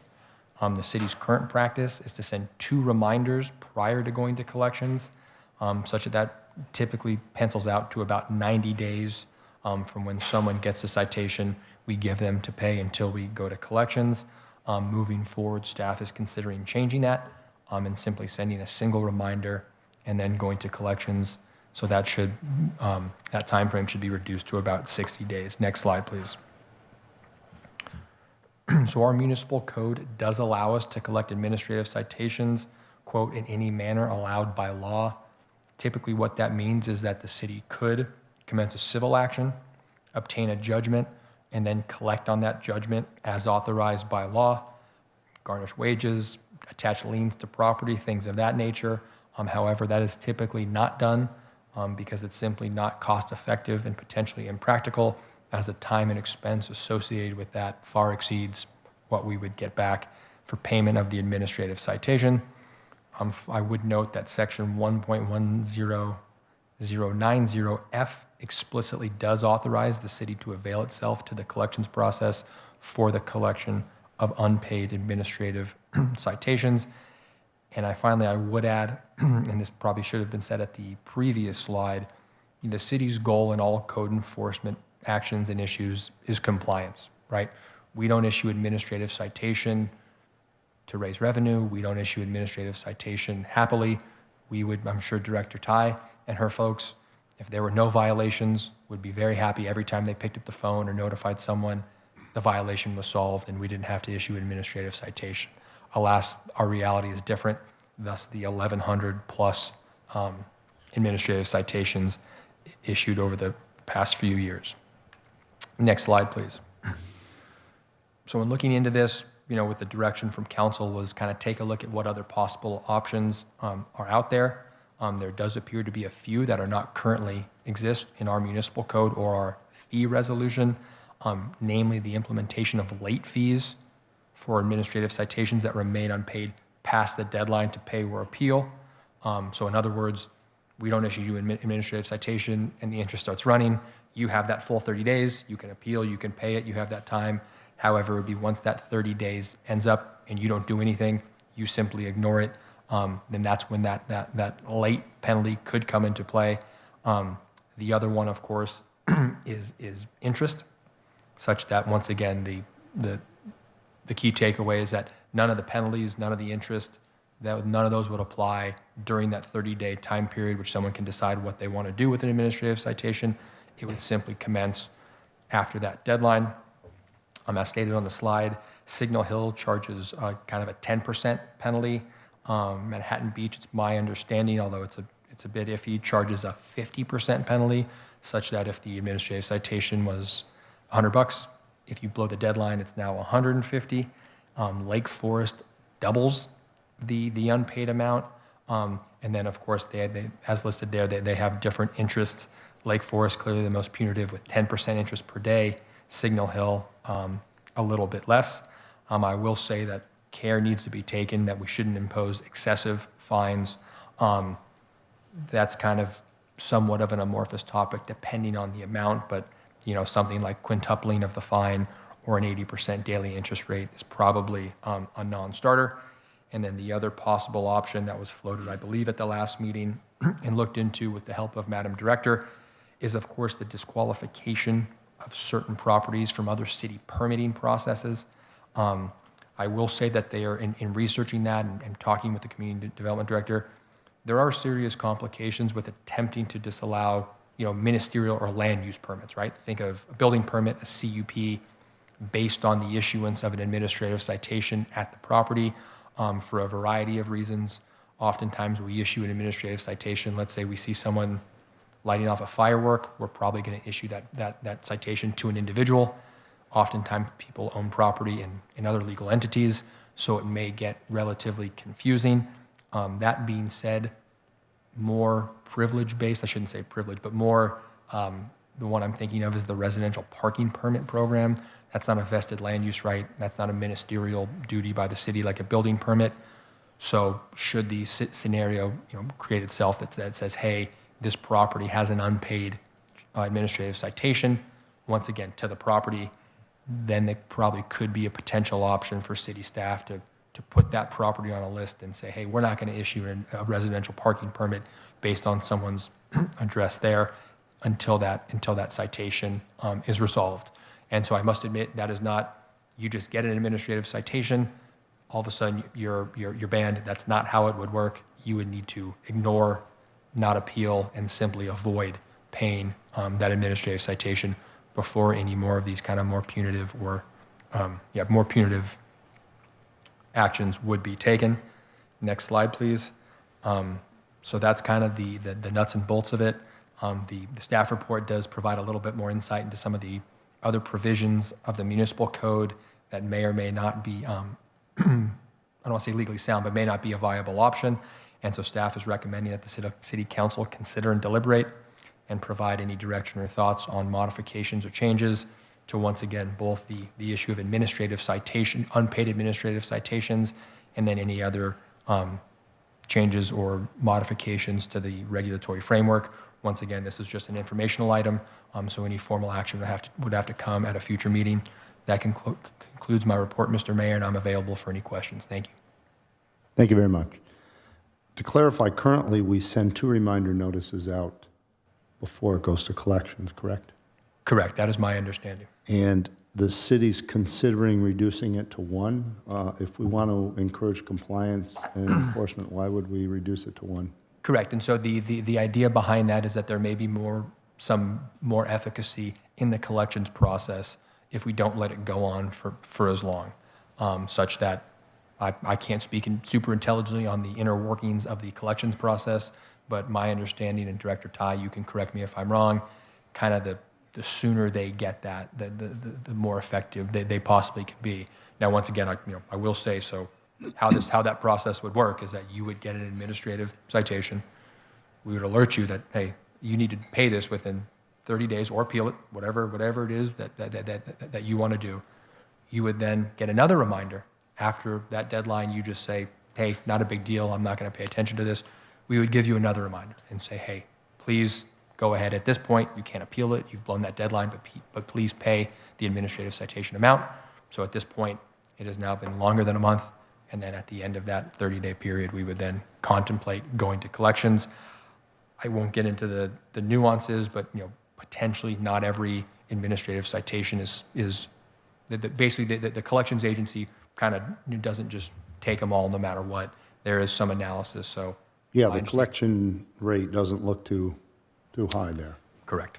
But anyway, if there's a consensus of council members here, we could revise those notices, add late fees, something along those lines. Sure, that's fair. And that's really what we have up before us.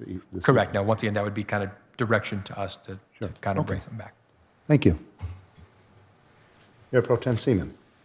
Mr. City Attorney, are we currently sending these to a collection agency? Correct, yeah. So I don't want to say not every single unpaid administrative citation. There is some calculus that goes into it, but But yes. that's our current That's the, modus operandi. yes. Yeah. And then, so when there are late fees and interest and so on and so forth, does that continue to compile with the collection agency? No, correct. So as of right now, we do not charge interest. We do not charge late fees. Okay, but if we did, Correct. Yeah, I mean, so that would, that so would. let's say the fine is, whatever, $100, and so goes to the collections agency for $100, and some months later, interest or late fees accrue, that amount raises automatically.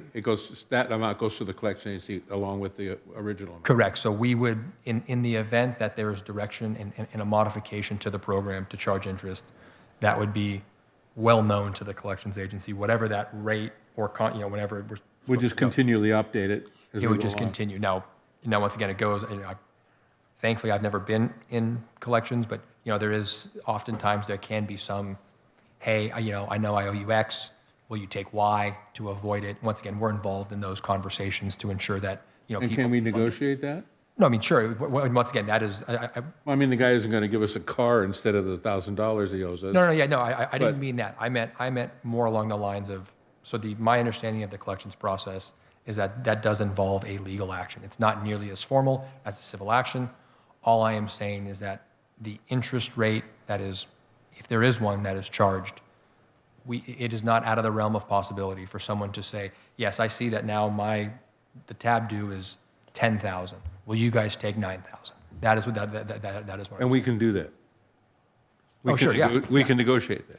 I mean, once again, it is a case-by-case analysis, but yes. And who does that? You or? No, that is done on a holistic level, mainly Madam City Manager in consultation with the collections agency, depending on the quality of the case, and hey, do we think there's any risk that something bad's going to happen? It really is kind of a judgment call. Once again, these don't happen often. Probably shouldn't even have brought it up, but I just wanted to provide that to you when you say No, it's okay. interest. Yeah, Right. So we are currently turning them over to a collection agency. correct. Okay. All right. Thank you. Thank you. Thank you, Mr. Mayor. Councilmember Detoy. Does the collection agency add a late fee or any interest on it? Yeah, that may be a better question for Director Copeland. I do not believe so. What we basically have is I think I put it in the staff report. There is the amount, and then they basically get a percentage of anything that they get back. I can't speak intelligently if there's like a kind of like the way you get your costs back if you win in court. But to my understanding, no, it's not like they decide, hey, I'll use myself as an example. Donegan owed the city of Hermosa Beach $1,000. I basically got his administrative citation. I'm going to go after him, and I'm going to add an extra 25%. To my understanding, that the collections agency doesn't do that. But I, of course, will defer to Director Copeland if she is online, and if not, I will stand by my answer. Okay. Good evening, I am here. Hello, Vicky. You can hear me? Yes. That is correct. There is no add-on. We do pay a percentage to them if they manage to collect, but there is no fee that they add on Okay. to the amount due. Perfect. I think that is all the questions I have. I'll save my thoughts for deliberation. Thank you. Okay. Thank you. Councilmember Massey. Thank you, Mr. Mayor. Mr. City Attorney, can you just give us the context? Because what we've become concerned with, certainly that animated my support for bringing this back for discussion and possible direction, was our understanding that administrative citations are a form of citation designed to deter people and correct various violations that code enforcement will find citywide, for example. But the ultimate enforcement is where the challenge becomes. So for folks who are recalcitrant and just don't pay the citation, that deterrent value isn't there, and what's our ability to ultimately enforce? We've talked over time with various types of violation regimes or enforcement regimes. So one is through the court system, so there's a certain type of violation. I'm not sure if we would categorize it as criminal citation, but that's where the ultimate penalty is through the courts, a misdemeanor, for example, or perhaps something worse. And then I know we've talked in the past about categorizing certain things as infractions in an infraction regime. Can you just explain to us where administrative citations fit into the whole rubric of the various types of ground rules and enforcement mechanisms we have, just so we understand sort of what the challenge is we're trying to solve? Right, so because, Councilmember Massey, as you said, the criminal component, which the infraction is of one, albeit it's just an infraction, so it's not a misdemeanor. But yes, there is due process, and then as I'm sure everyone's aware, there is a burden of proof. Now, of course, we do not issue administrative citations lightly, so it's not like we kind of weigh it and go, it's close enough, we're going to issue one. So we still adhere to that, but it really is a separate and distinct enforcement mechanism for the city to issue basically off of either Director Ty and her team's observations, and basically just say, hey, you have violated the code. And of course, as you said, the enforcement mechanisms are not quite the same as it would be a misdemeanor or similar criminal case. In that, hey, if you have a bench warrant out for yourself because you just ignored your misdemeanor citation, eventually that's likely going to catch up to you. Whereas the administrative citation, unfortunately, I mean, as I said, most people at least attempt to interact with us and attempt to do it, but the word that you use probably is perfect, recalcitrant. Madam Director and myself, we have started exploring the potential criminal option for those more recalcitrant repeat offenders that, as I said before, our goal is compliance. So if we issue a couple administrative citations, they're ignored, we do have to start to explore other options. And so I hope I answered your question. If I didn't, I can keep opining. I feel like I'm kind of being a bit verbose here, but that's it. No, that's fine. And so let me just probe a little bit deeper. You indicated in, I think, the staff report that there's some authority, unpublished federal authority, indicating that our ability to put a lien on somebody who doesn't pay an administrative citation, which would basically force them to pay as part of their property taxes a penalty similar to folks who don't pay for their annual waste management bill, their trash hauling bill. That's difficult if it's not a nuisance citation. So just probing a little bit around that a little bit deeper. So to the extent that we have an administrative citation related to a nuisance condition on a property, for example, could be any number of different things. A tree that's threatening to fall down and hit somebody on the sidewalk, or whatever the case may be. Does the city have the power in that circumstance to go in and abate the nuisance itself and then charge the person cited the cost of abating the nuisance that they've refused to abate? And if they refuse to pay that cost, then put that on their property tax bill and force them to pay it at the risk of losing, their property? Yeah, so Councilmember Massey, you hit the nail right on the head. That is the delineation that, as you said, the unpublished federal court blessed in one instance, which, as you said, yes, our ability will use the dead tree that is posing a public safety that is about to fall, into the public right of way or potentially damage someone. Our right to go to a court and get an abatement warrant to then get our folks or hire a contractor to go out there and remove that tree remains absolute, and we can recover those costs unequivocally. Someone says, we're not going to pay you, you're 100% right. You can either assess them or put a lien on their property.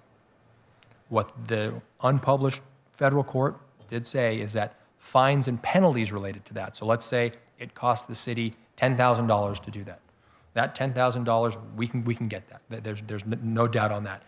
If for whatever reason we said we are going to make it a fine for you to have a dead tree and charge you $5,000, it's that $5,000 that this, you're right, unpublished federal court did say you cannot collect that via this process, which once again is the lien or special assessment.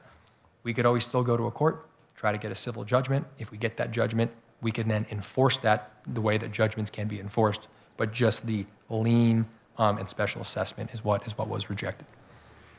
And so just last line of questioning. So for administrative citations for violations that would not be deemed nuisances that we would abate or ask the person cited to abate,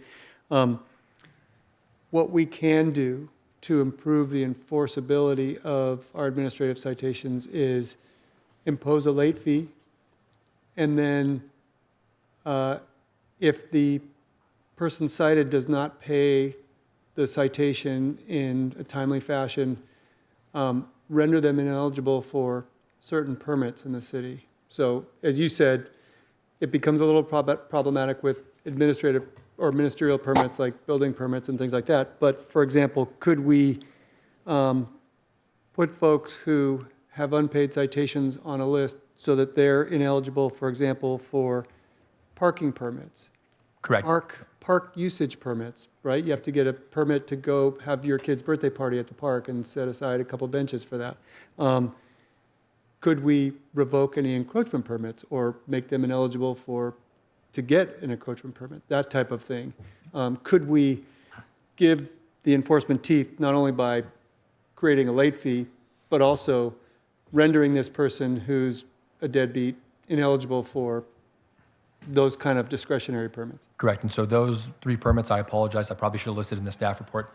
Those are exactly the types that I was trying to say are appropriate.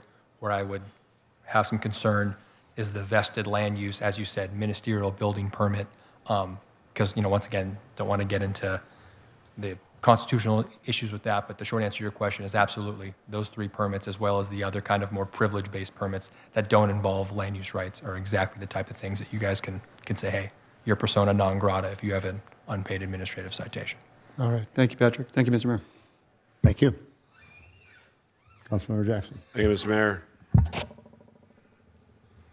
So, Mr. City Attorney, if an individual has $20,000 worth of administrative citations for illegal Airbnb, it's your professional opinion that there is no mechanism in place for us to place that on the property tax similar to what we do for the trash can, the trash services that are unpaid?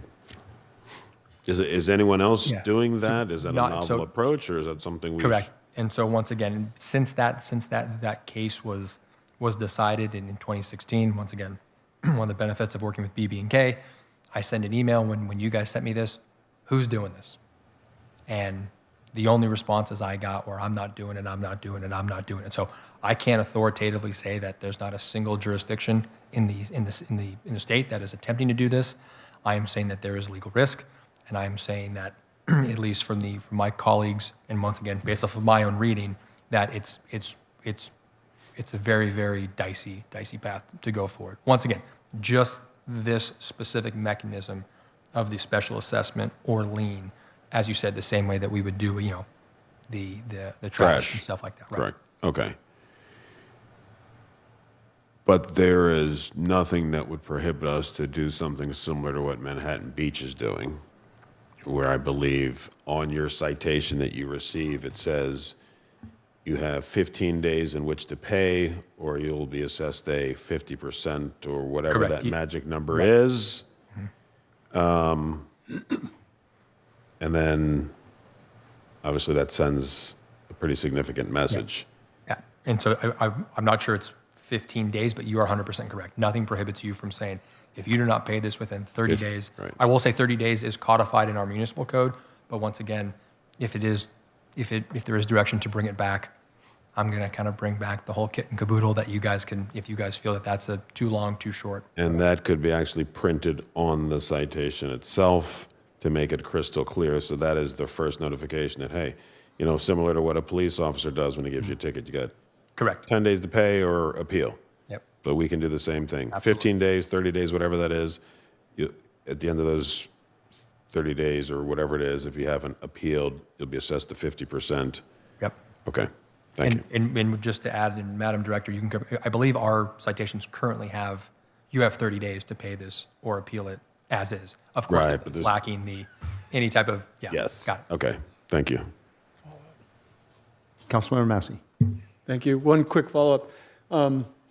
Is the reason why, if you have unpaid parking tickets, you can't register your vehicle because state law expressly allows cities to do that? I'm just, No, there's yeah, different yeah. regimes for Correct. how you enforce at the ultimate end.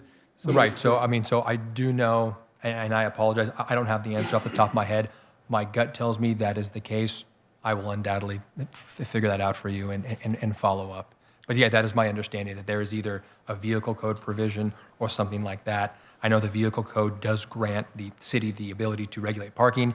Once again, there's, other than our general constitutional police power, we don't have a specific health and safety code that says you can issue administrative citations, and if not, X, Y, and Z. So yeah, I apologize. I don't have the full answer to that. And there is, I presume, also a specific state law that says for unpaid trash bills, for example, the cities can put those on the property tax. Correct, rolls. because that is, once again, the delineation as I see that is a service for what you receive, right? This is, hey, you have gotten the service, it costs X amount of dollars a service, you're supposed to pay it. In this instance, we're not, once again, I'm not comparing it, but there's no service. The city is not going out of pocket.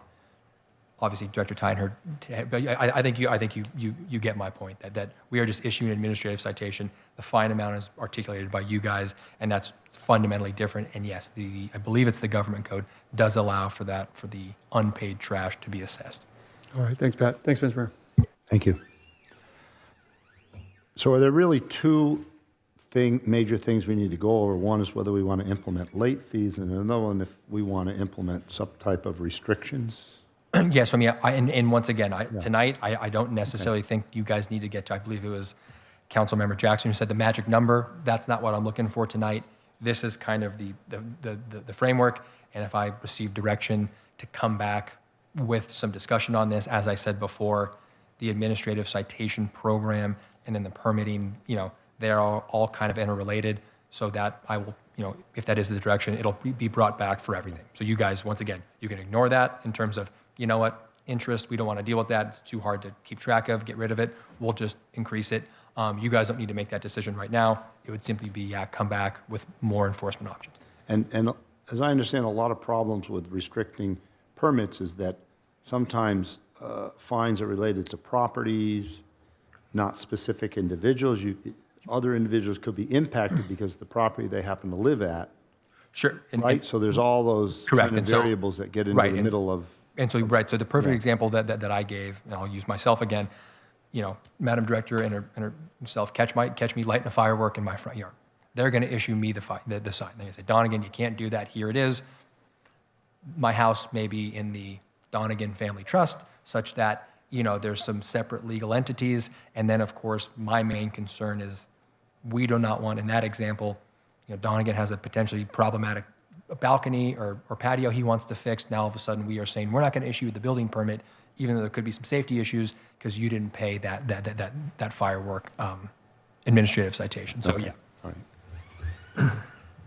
But that's not precisely the problem, right? Because you're saying both in that example that type of ministerial permit is the one that's a little bit dicey to Correct. penalize somebody because of an unpaid administrative citation. But the example you just gave is Pat Donegan lights a firework in front of his yard, gets an administrative citation, says, I'm not going to pay it. Right. And then it's the Donegan Family Trust that owns the property that applies for the parking permits at the next cycle. And do they? No, does the Donegan Family Trust? No, so right. Is it ineligible? No, Because so I mean, Pat Donegan. I guess in that instance, my understanding, and maybe we'll have to go back to Director Cole, but legal entity, corporate legal entities can't apply for a parking permit. So it need to be Pat Donegan. So that's why I think it is easier for those more privilege-based. So if I have an administrative citation that goes unpaid, Pat Donegan goes on into a list in the city that says, don't issue Pat Donegan a residential parking permit, no matter where he tries to show up. So I can't move. I can't say, hey, I'm going to get a piece of mail down the street at my buddy's house who lets me do it, and now I'm out of it. That's why I think it's much easier for those, as you coined it, the more privilege-based, or maybe I coined it more privilege-based permits. Discretionary. Discretionary. Of course, in that scenario, if the person lived outside the preferential parking zone, they wouldn't have that restriction because they don't live inside the parking. Correct, but I believe that the two ones, which once again I apologize, should have been included in the staff report, that, they can, if they apply to get a park permit, if they apply for an encroachment permit, that would still apply. Okay, thank you. Any other questions before we go to public comment? Doesn't appear to be any members of the public wishing to speak at the chambers. Is there anyone online? Hi, Mayor. Yes, we do have 2 virtual hands raised. We have an iPhone. You will be unmuted, and your 3 minutes will begin after that.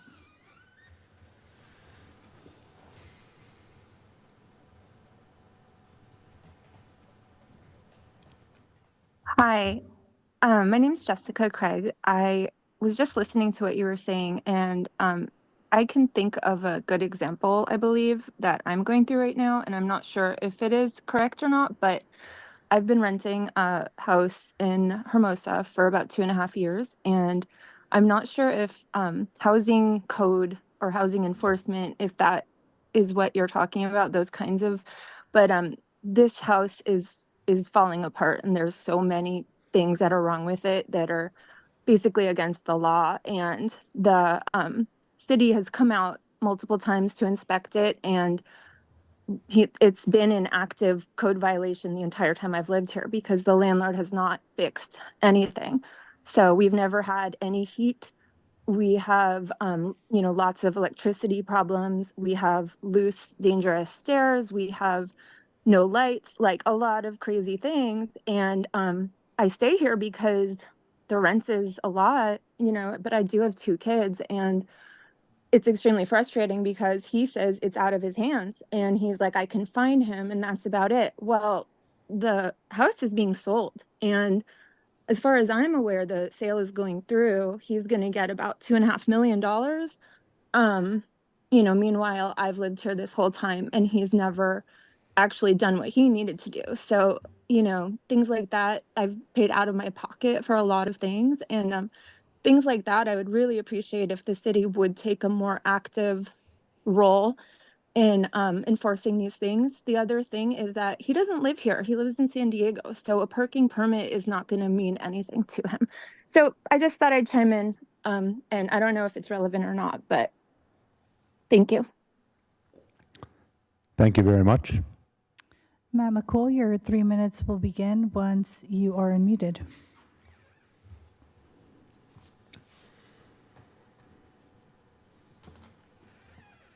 Thank you, Madam City Clerk. Hello again, City Council staff, Matt McCool. I'll be brief on this one. I had received a tip from members of the community, as I always do, and I always do follow up on, and I have made a public records request that's actually related to why this item was an informational item by the City Council. Really, the man who should be recognized for his due diligence and willingness to challenge the city is a man named Jay Mitchell. I have a public records request, also part of the tip, that I should get all emails between Mr. Jay Mitchell and Councilman Massey regarding this. But this is regarding short-term rental housing in Hermosa Beach, and specifically on the hearing that the city lost. And it was judged by Steve Napolitano, council member, Manhattan Beach. But I just want to go ahead and put into perspective why this was done. This was regarding short-term rental housing and the loss of a hearing. The man's name should be remembered, Jay Mitchell. Thank you for your time. Thank you. Anthony Higgins, your 3 minutes will begin once you are unmuted.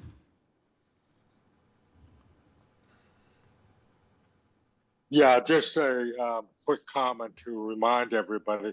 One of the reasons this issue was brought up was that the city manager made a statement that the majority of administrative citations over $1,500 were not paid or were very difficult to collect, something to that effect. I was wondering if you have any data that proves that statement to be true. I've tried to do a public records request on it. So far, I haven't been able to get it. Anyway, thank you. Have a Thank you. Anyone else online? Mayor, I do not see any other virtual hands raised. Okay, no one else in the chambers. Bring it back to the council for deliberations. There was the first comment about some problems with landlord-tenant issues, and I don't know, maybe Councilmember Massey might have more insight to what the inquiry was, but if there's violations of that property, that resident there would not be denied their ability to get residential parking permits. Is that correct? So once again, as of right now, if we have nothing. implemented So, something like that. so sure. And once again, I am just pontificating off the top of my head. I would probably say, and nothing in here, or maybe give Madam City Manager discretion to ensure that residents that for good cause and demonstrate they had nothing to do with the violation are not penalized. As I said before, that's really up to you all. And as it pertains to that comment, it was clear that there were some landlord-tenant issues. I didn't, and once again, if she misunderstood me, that's my fault. I think that if she is still listening, I encourage you to reach out either to myself or city staff. We can look into the issue.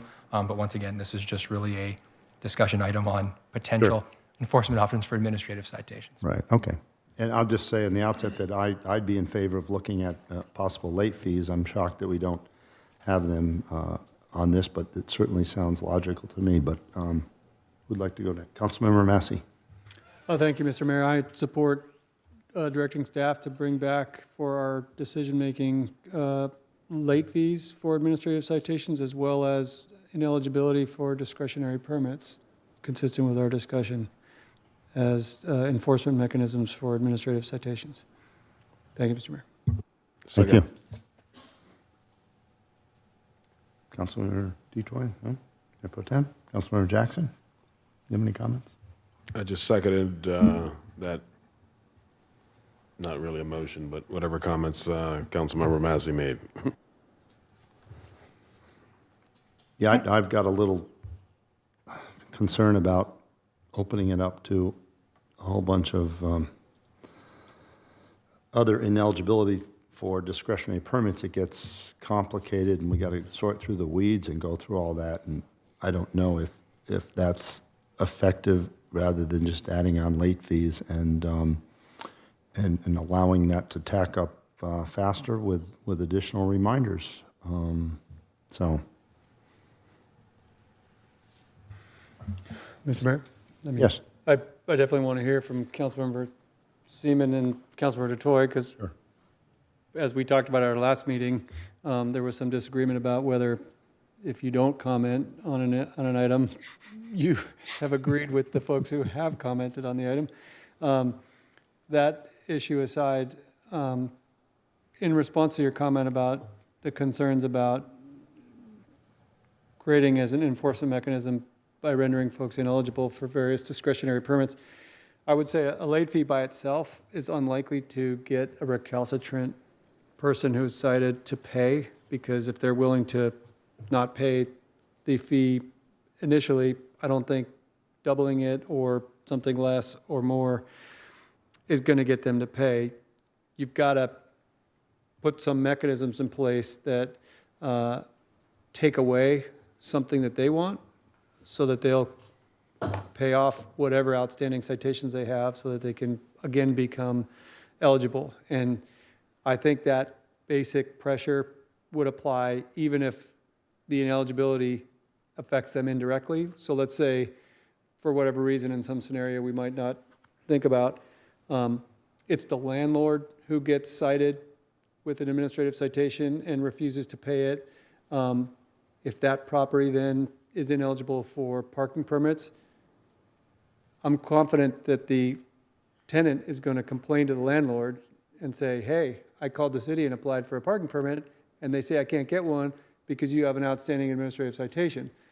I'm pretty sure that that type of indirect pressure is going to prompt that landlord to get right down to City Hall, get up to date on its payment on administrative citations, so that its tenant can be eligible for parking permits. So I don't have the concern that you have, that somebody might ultimately get penalized for somebody else's failure to pay an administrative fine. And in balance, I think that type of indirect pressure is going to increase people's payment of administrative citations so that whether themselves directly or their tenants are once again eligible for the kind of discretionary permits that we issue. I'd like to maybe continue a little dialogue on that. I mean, I'm both a tenant and a landlord, and I don't think that it always works as fancy as that. And I don't know, maybe there's a way to simply make the person ineligible instead of everyone that lives at the property. To make it more fair, because you know, you can have roommates, you can have tenants. I mean, I don't know if there's some way to make it more equitable like that in those lines. That can be part of the discussion, I think. Yeah. The pros and cons of different approaches, whether it is specific to the person, which I think is a scenario the city attorney mentioned to us, so that if they move to a different address, that, you know, their deadbeat status on an administrative citation follows them. So they can't just move around and avoid accountability. So I think there's pros and cons with. I mean, or if they live outside the preferential parking zone, then suddenly they're not penalized the same way residents that live in it, so, yeah.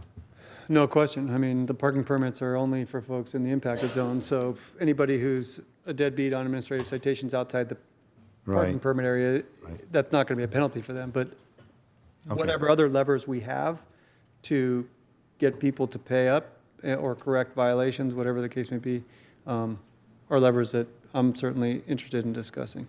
Right, and then, of course, the same thing with Airbnb, right? I mean, an Airbnb violation would go to, for example, a property owner, but then there's other tenants there that have nothing to do with the Airbnb violation, and then they would also be ineligible for the parking permits. Is that how I would see that? Yeah. Mr. Mayor, if I could, that's all for discussion. Okay. When this comes back, the question is, what guidance are we going to give staff to come back with, and then we can move on with this. Right. Okay, thank you. I hear from my council members on my left here. Mr. Mayor. Mayor Pro Tem, yes. I'm really not sure where the absurd idea of silence equates to agreement. So just so there's no confusion, I'll make a statement on this. I agree that we should bring back some options about collecting the citation fines and interest and penalties and so on for a future discussion. Okay, I think that maybe the differentiation is, do you want to also include discretionary permits as part of that? Or do you want to keep it at just I think late that's fees? all. And, Well, I you think can that's all in the separate it general out. discussion that we're going to have at a future date when staff brings back some additional options. Those are our additional options. So you want to include both of those? I want to include everything staff can, all options. All options, okay, thank you. Mayor Pro Tem, Councilmember Detoy. Thank you. I do not see a reason to handcuff us for that larger conversation. I'm definitely in favor of a late fee, especially knowing that if it does go to collections, they take 26 or 30% of it, whatever it was. And then, yes, if there is a parking permit privilege or some other thing, I would love to have a holistic conversation and not limit us. Thank you very much. So I believe Councilmember Massey made a motion, Councilmember Jackson a second, is that correct? Mr. Mayor? Oh, yes, sure. I'm not sure that we need to have a motion and a vote on this. This is just a direct staff for a direction, to provide direction to staff. Correct, yeah. So I think we have a consensus that we'd like okay. to direct staff to come back with additional options relating to the administrative citations. Correct, and I can count. It's all 5 of you, so I'm good to go. Thank you. No motion needed. Move on. Madam City Clerk, what's next on our agenda? Next, we have item 13C, introduction of an ordinance amending various sections of the Hermosa Beach Municipal Code to update the title and role of certain city personnel. Thank you, Madam City Clerk. Mr. Mayor, this is also my item. I'll go ahead and jump into it. This is a pretty simple, straightforward ordinance to amend various provisions to update the title. And as Madam City Clerk said, responsibilities of certain city personnel. Next slide, please. As we met earlier, Mr. Brandon Walker, city has a new department, the Administrative Services Department, and a department head, the Administrative Services Director. As such, amendments to the Hermosa Beach Municipal Code are required to accurately reflect those new titles and responsibilities for the city personnel. As Mr. Walker explained, with the help of Madam City Manager, among other duties, the Director of Finance duties are being transferred to the Administrative Services Director. Next slide, please. This is a bit redundant of the presentation that was already given, meant to improve efficiency, better serve residents and visitors. That's why the department was created. Administrative Services Director kind of has that's one of the many things in his bailiwick is, of course, that Director of Finance role. And that last slide the last bullet point is probably the most important. The Director of Finance position was replaced with a new title and then was phased out with the adoption of the fiscal year 2024-2025 budget. Next slide, please. There's a multitude of provisions in our municipal code. I didn't list them all here. I believe there's 12 or 13 that discuss the city's Director of Finance and prescribes just a few, not all, of the duties of the Director of Finance. Next slide, please. And so in sum, it can be basically summed up as every single time we say Director of Finance, we are now going to change that to Administrative Services Director. The ordinance is exempt from CEQA pursuant to guidelines section 15378B5, as the ordinance is an organization or administrative activity of the city that will not result in the direct or indirect physical change in the environment. Next slide, please. As such, city staff recommends that the City Council introduce by title only and waive the first reading of the ordinance. Similarly, find it exempt under CEQA, and then, of course, direct Madam City Clerk to publish a summary ordinance. I am, of course, available for any comments and questions. That concludes my report, Mr. Mayor. Thank you very much. Any members on my right wishing to have questions? Any members on my left? Mayor Pro Tem Seaman. Thank you. I do have a quick question. When you look at HR and finance, on the face of it, they seem to be completely different disciplines. And so I'm not against the combining of them. I'm just curious as to why would we pick HR and finance to make a new department out of that? I mean, what's the plan behind that? In many cities, there is a department referred to as the Administrative Services Department, and functions that are often included in that department are human resources, finance, sometimes the city clerk, information technology. So all of the support services for the city departments usually are included in that.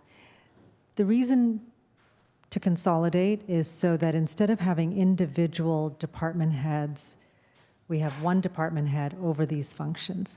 Oftentimes in a smaller city, for instance, such as ours, you may have a department that only has 2 staff members. Human Resources for a long time only had 2 staff members. We were understaffed. We have 3 staff members, but it's still a very small department to have a department head where you have other departments in the city that may have 30 individuals or 15 individuals. And so I think it's also to scale the department somewhat equitably to the other departments. But aside from that, it really is that these functions serve as support functions for city operations and can be overseen by a talented, qualified manager. So we're basically not well, we are combining the two, but when we do combine the two, there will be one person in charge of that administration. Yes, so let me be a little bit more clear than I was. The functions will remain within the divisions. So finance is a division under the Administrative Services Department, and HR is a division. And so there is no melding of roles there. They are still an individual division. Will each division have a department head or sub-department head? Or? There's a manager. Manager. There's a person at a manager level. So for instance, we have a finance manager and we also have an HR manager. But now they'll both have another manager above them. They'll have the department director, just like all the other departments have. There is a department director above the managers. The manager level is we have this in other departments, let me say. So will there be 3 management personnel where there used to be 2? No. No. No. So there used to be an HR manager, and there used to be a finance manager. Correct. But now we're combining them, but there's going to be an administrative manager and a finance manager and an HR manager. So that's 3 people. No? Numerically, yes, but functionally a little different. We had a finance director, that was the title before, and we had an HR manager. They were both department heads that reported directly to me. Okay. And so we moved the human resources, we created this department, and the finance director title has been changed, reclassified to administrative services director. So it's the same one full-time equivalent, one FTE, and the HR manager's position remained the same. However, instead of having the HR manager report directly to me, will now report to what was formerly the finance director, but is now the administrative services director. Okay. So there is no real financial impact here as far as salaries and so on. We're not increasing the number of employees. No. Yeah, okay. No. Okay. Thank you. Thank you. Any other questions? Councilmember Massey. Just a quick observation. I would say that that's right. That's my understanding, and was my understanding when we approved the consolidation of HR and finance into one administrative services department. And I would just point out, just as an example, that in community development, we have 3 sort of subdivisions. You have building and safety, code enforcement, and planning, each of which has different functions and people who manage those, but they manage it they report to the community development director. And in this case, the HR manager, instead of reporting to the city manager, is now going to be part of the administrative services department, reporting to the administrative services director. Okay. Got it. Thank you, Thank Mr. you. Mayor. Anyone else? Okay. I don't see anyone in the chambers here to speak on the item. Madam City Clerk, do we have anyone online? Yes, we do. James Todd Brown, your 3 minutes will begin once you're unmuted. Thank you.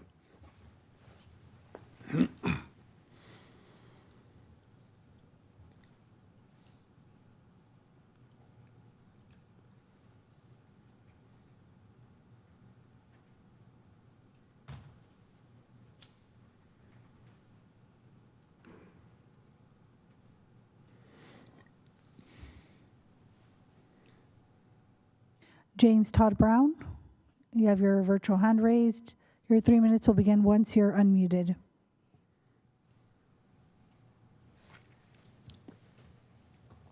So he is unmuted, correct? Yes, I guess we can move on to the next person. Okay. And it looks like we do not have any other virtual hands raised. Oh, we do. Anthony Higgins, your 3 minutes will begin once you're unmuted. Yeah, just very quickly. It sure sounds to me like you had a finance director, Vicky. You had an HR manager, and now you're adding a 3rd person to offload the city manager. You know, that's what it looks like. Anyway, I'll leave it at that. Thank you. Thank you. We do not have any other virtual hands raised. Okay. No other virtual hands raised. Bring it back to the council for deliberations and a motion. Mr. Mayor? Yes. This is a clerical cleanup based on our approved budget of this last fiscal year, so I'm more than happy to make a motion that we introduce by title only and waive first reading of the ordinance of the City of Hermosa Beach, California, amending various sections of the Hermosa Beach Municipal Code to update the title and role of certain city personnel and determine that the ordinance is not a project under CEQA, and to direct the city clerk to publish a summary ordinance. Second. Okay, there's a motion and a second. No other Questions? Madam City Clerk, please open voting.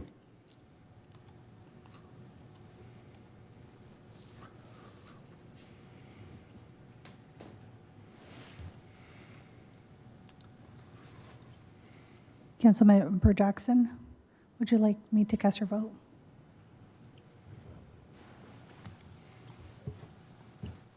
Okay, the tally is up on the screen. Madam City Clerk, please announce the vote. Motion carries 5-0. Thank you.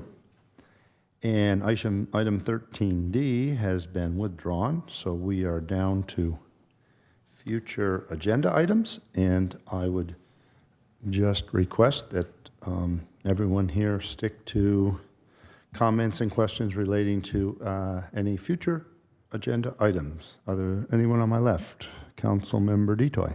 Thank you. Looking for support to agendize an item for our city council to take a position on Measure HV, the Hermosa Beach City School District Bond, and then also LA County Measure A, which is homelessness services and affordable housing ordinance.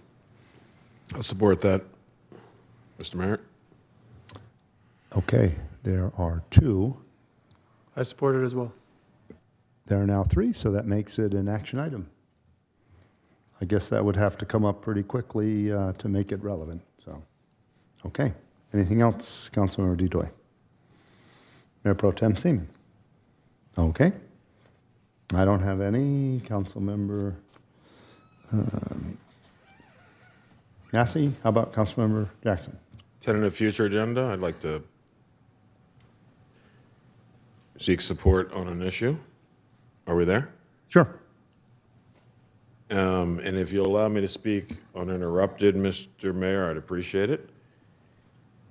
You and Councilmember Seaman spent 30 minutes discussing the merits of the sales tax. That wasn't on the issue at hand. The issue is the check register. You allowed Mr. Higgins to speak for 3 minutes on a non-agendized item, and later another speaker to speak for 2 minutes on a landlord-tenant issue that was outside the agenda. As Ms. Petty said, the five of us are equals. Yet, in your abrupt and forceful approach to controlling what council members can and cannot say, particularly when responding to direct Councilmember Jackson. I'm getting to my point, Mr. Mayor. I'm getting to my point. If you'll permit me, item. If you'll permit me to. Well, please state your. I understand you have a gavel and you think you've got all this unlimited power, Mr. Mayor, but I have a right to speak. You have a right to While speak. you preside on over the future meetings agenda as items. mayor, that does not grant you authority to limit council member comments. If you're going to bang the gavel, We're interrupt council members, at the and end of the grandstand, meeting, and this council I would meeting like is to bring, adjourned. I would like to bring Council this meeting is issue adjourned. back for council consideration to establish clear guidelines as to what we're going to do moving forward, because this is not sustainable. So I'm seeking support to have this issue come back because you think that you can limit our conversations and our discussions based on what you feel is and isn't appropriate. And that's not the way we conduct business Would in you this city. briefly describe what item you would like to come back to us as a future agenda item so that it's clear for city staff? I think it's pretty clear. Correct. If I can, Councilmember Jackson, I can repeat what I heard, and of course, Madam City Manager, Madam City Clerk. Once again, an item either explaining or potentially changing the guidelines for mayoral powers and decorum at future meetings. And if I got that wrong, I apologize. You can correct me. No, you're right. I mean, if the mayor with the gavel can shut off any conversation at his whim, then we've got problems moving forward.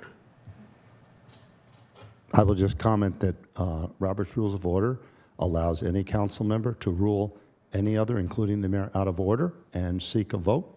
And that's how issues like that are resolved. So any council member has the ability to do that. And whether we go through an agenda item discussing this or not, those are how Robert's rules work. And like I said, a mayor can be ruled out of order with a vote of the city council and the body. Thank you. Oh, are we going to do that every time you bang the gavel to the crowd? Is that what we're going to do, Mr. Mayor? Or are we going to establish clear guidelines that when a council member is speaking, as with somebody We're not from the going to community? get into a discussion of this. I explained why I would not support that as an agenda item because Robert's rules allow any member of this body, including the mayor, to be ruled out of order, and that's how business meetings work, and they will continue that way. I support the other matters item for purposes of discussion. Thank you. Anybody else? Okay, tonight's meeting is adjourned. I think there's public comment. We don't have any. So yeah, so No, we didn't go beyond the 30-minute. We didn't exhaust the amount of time, so we don't You are have correct. public comments. Tonight's meeting is adjourned at 10:20 p.m. The next city council meeting will be Tuesday, October 8th at 5 p.m. for a closed session, followed by an open session at 6 p.m. Thank you. Good night.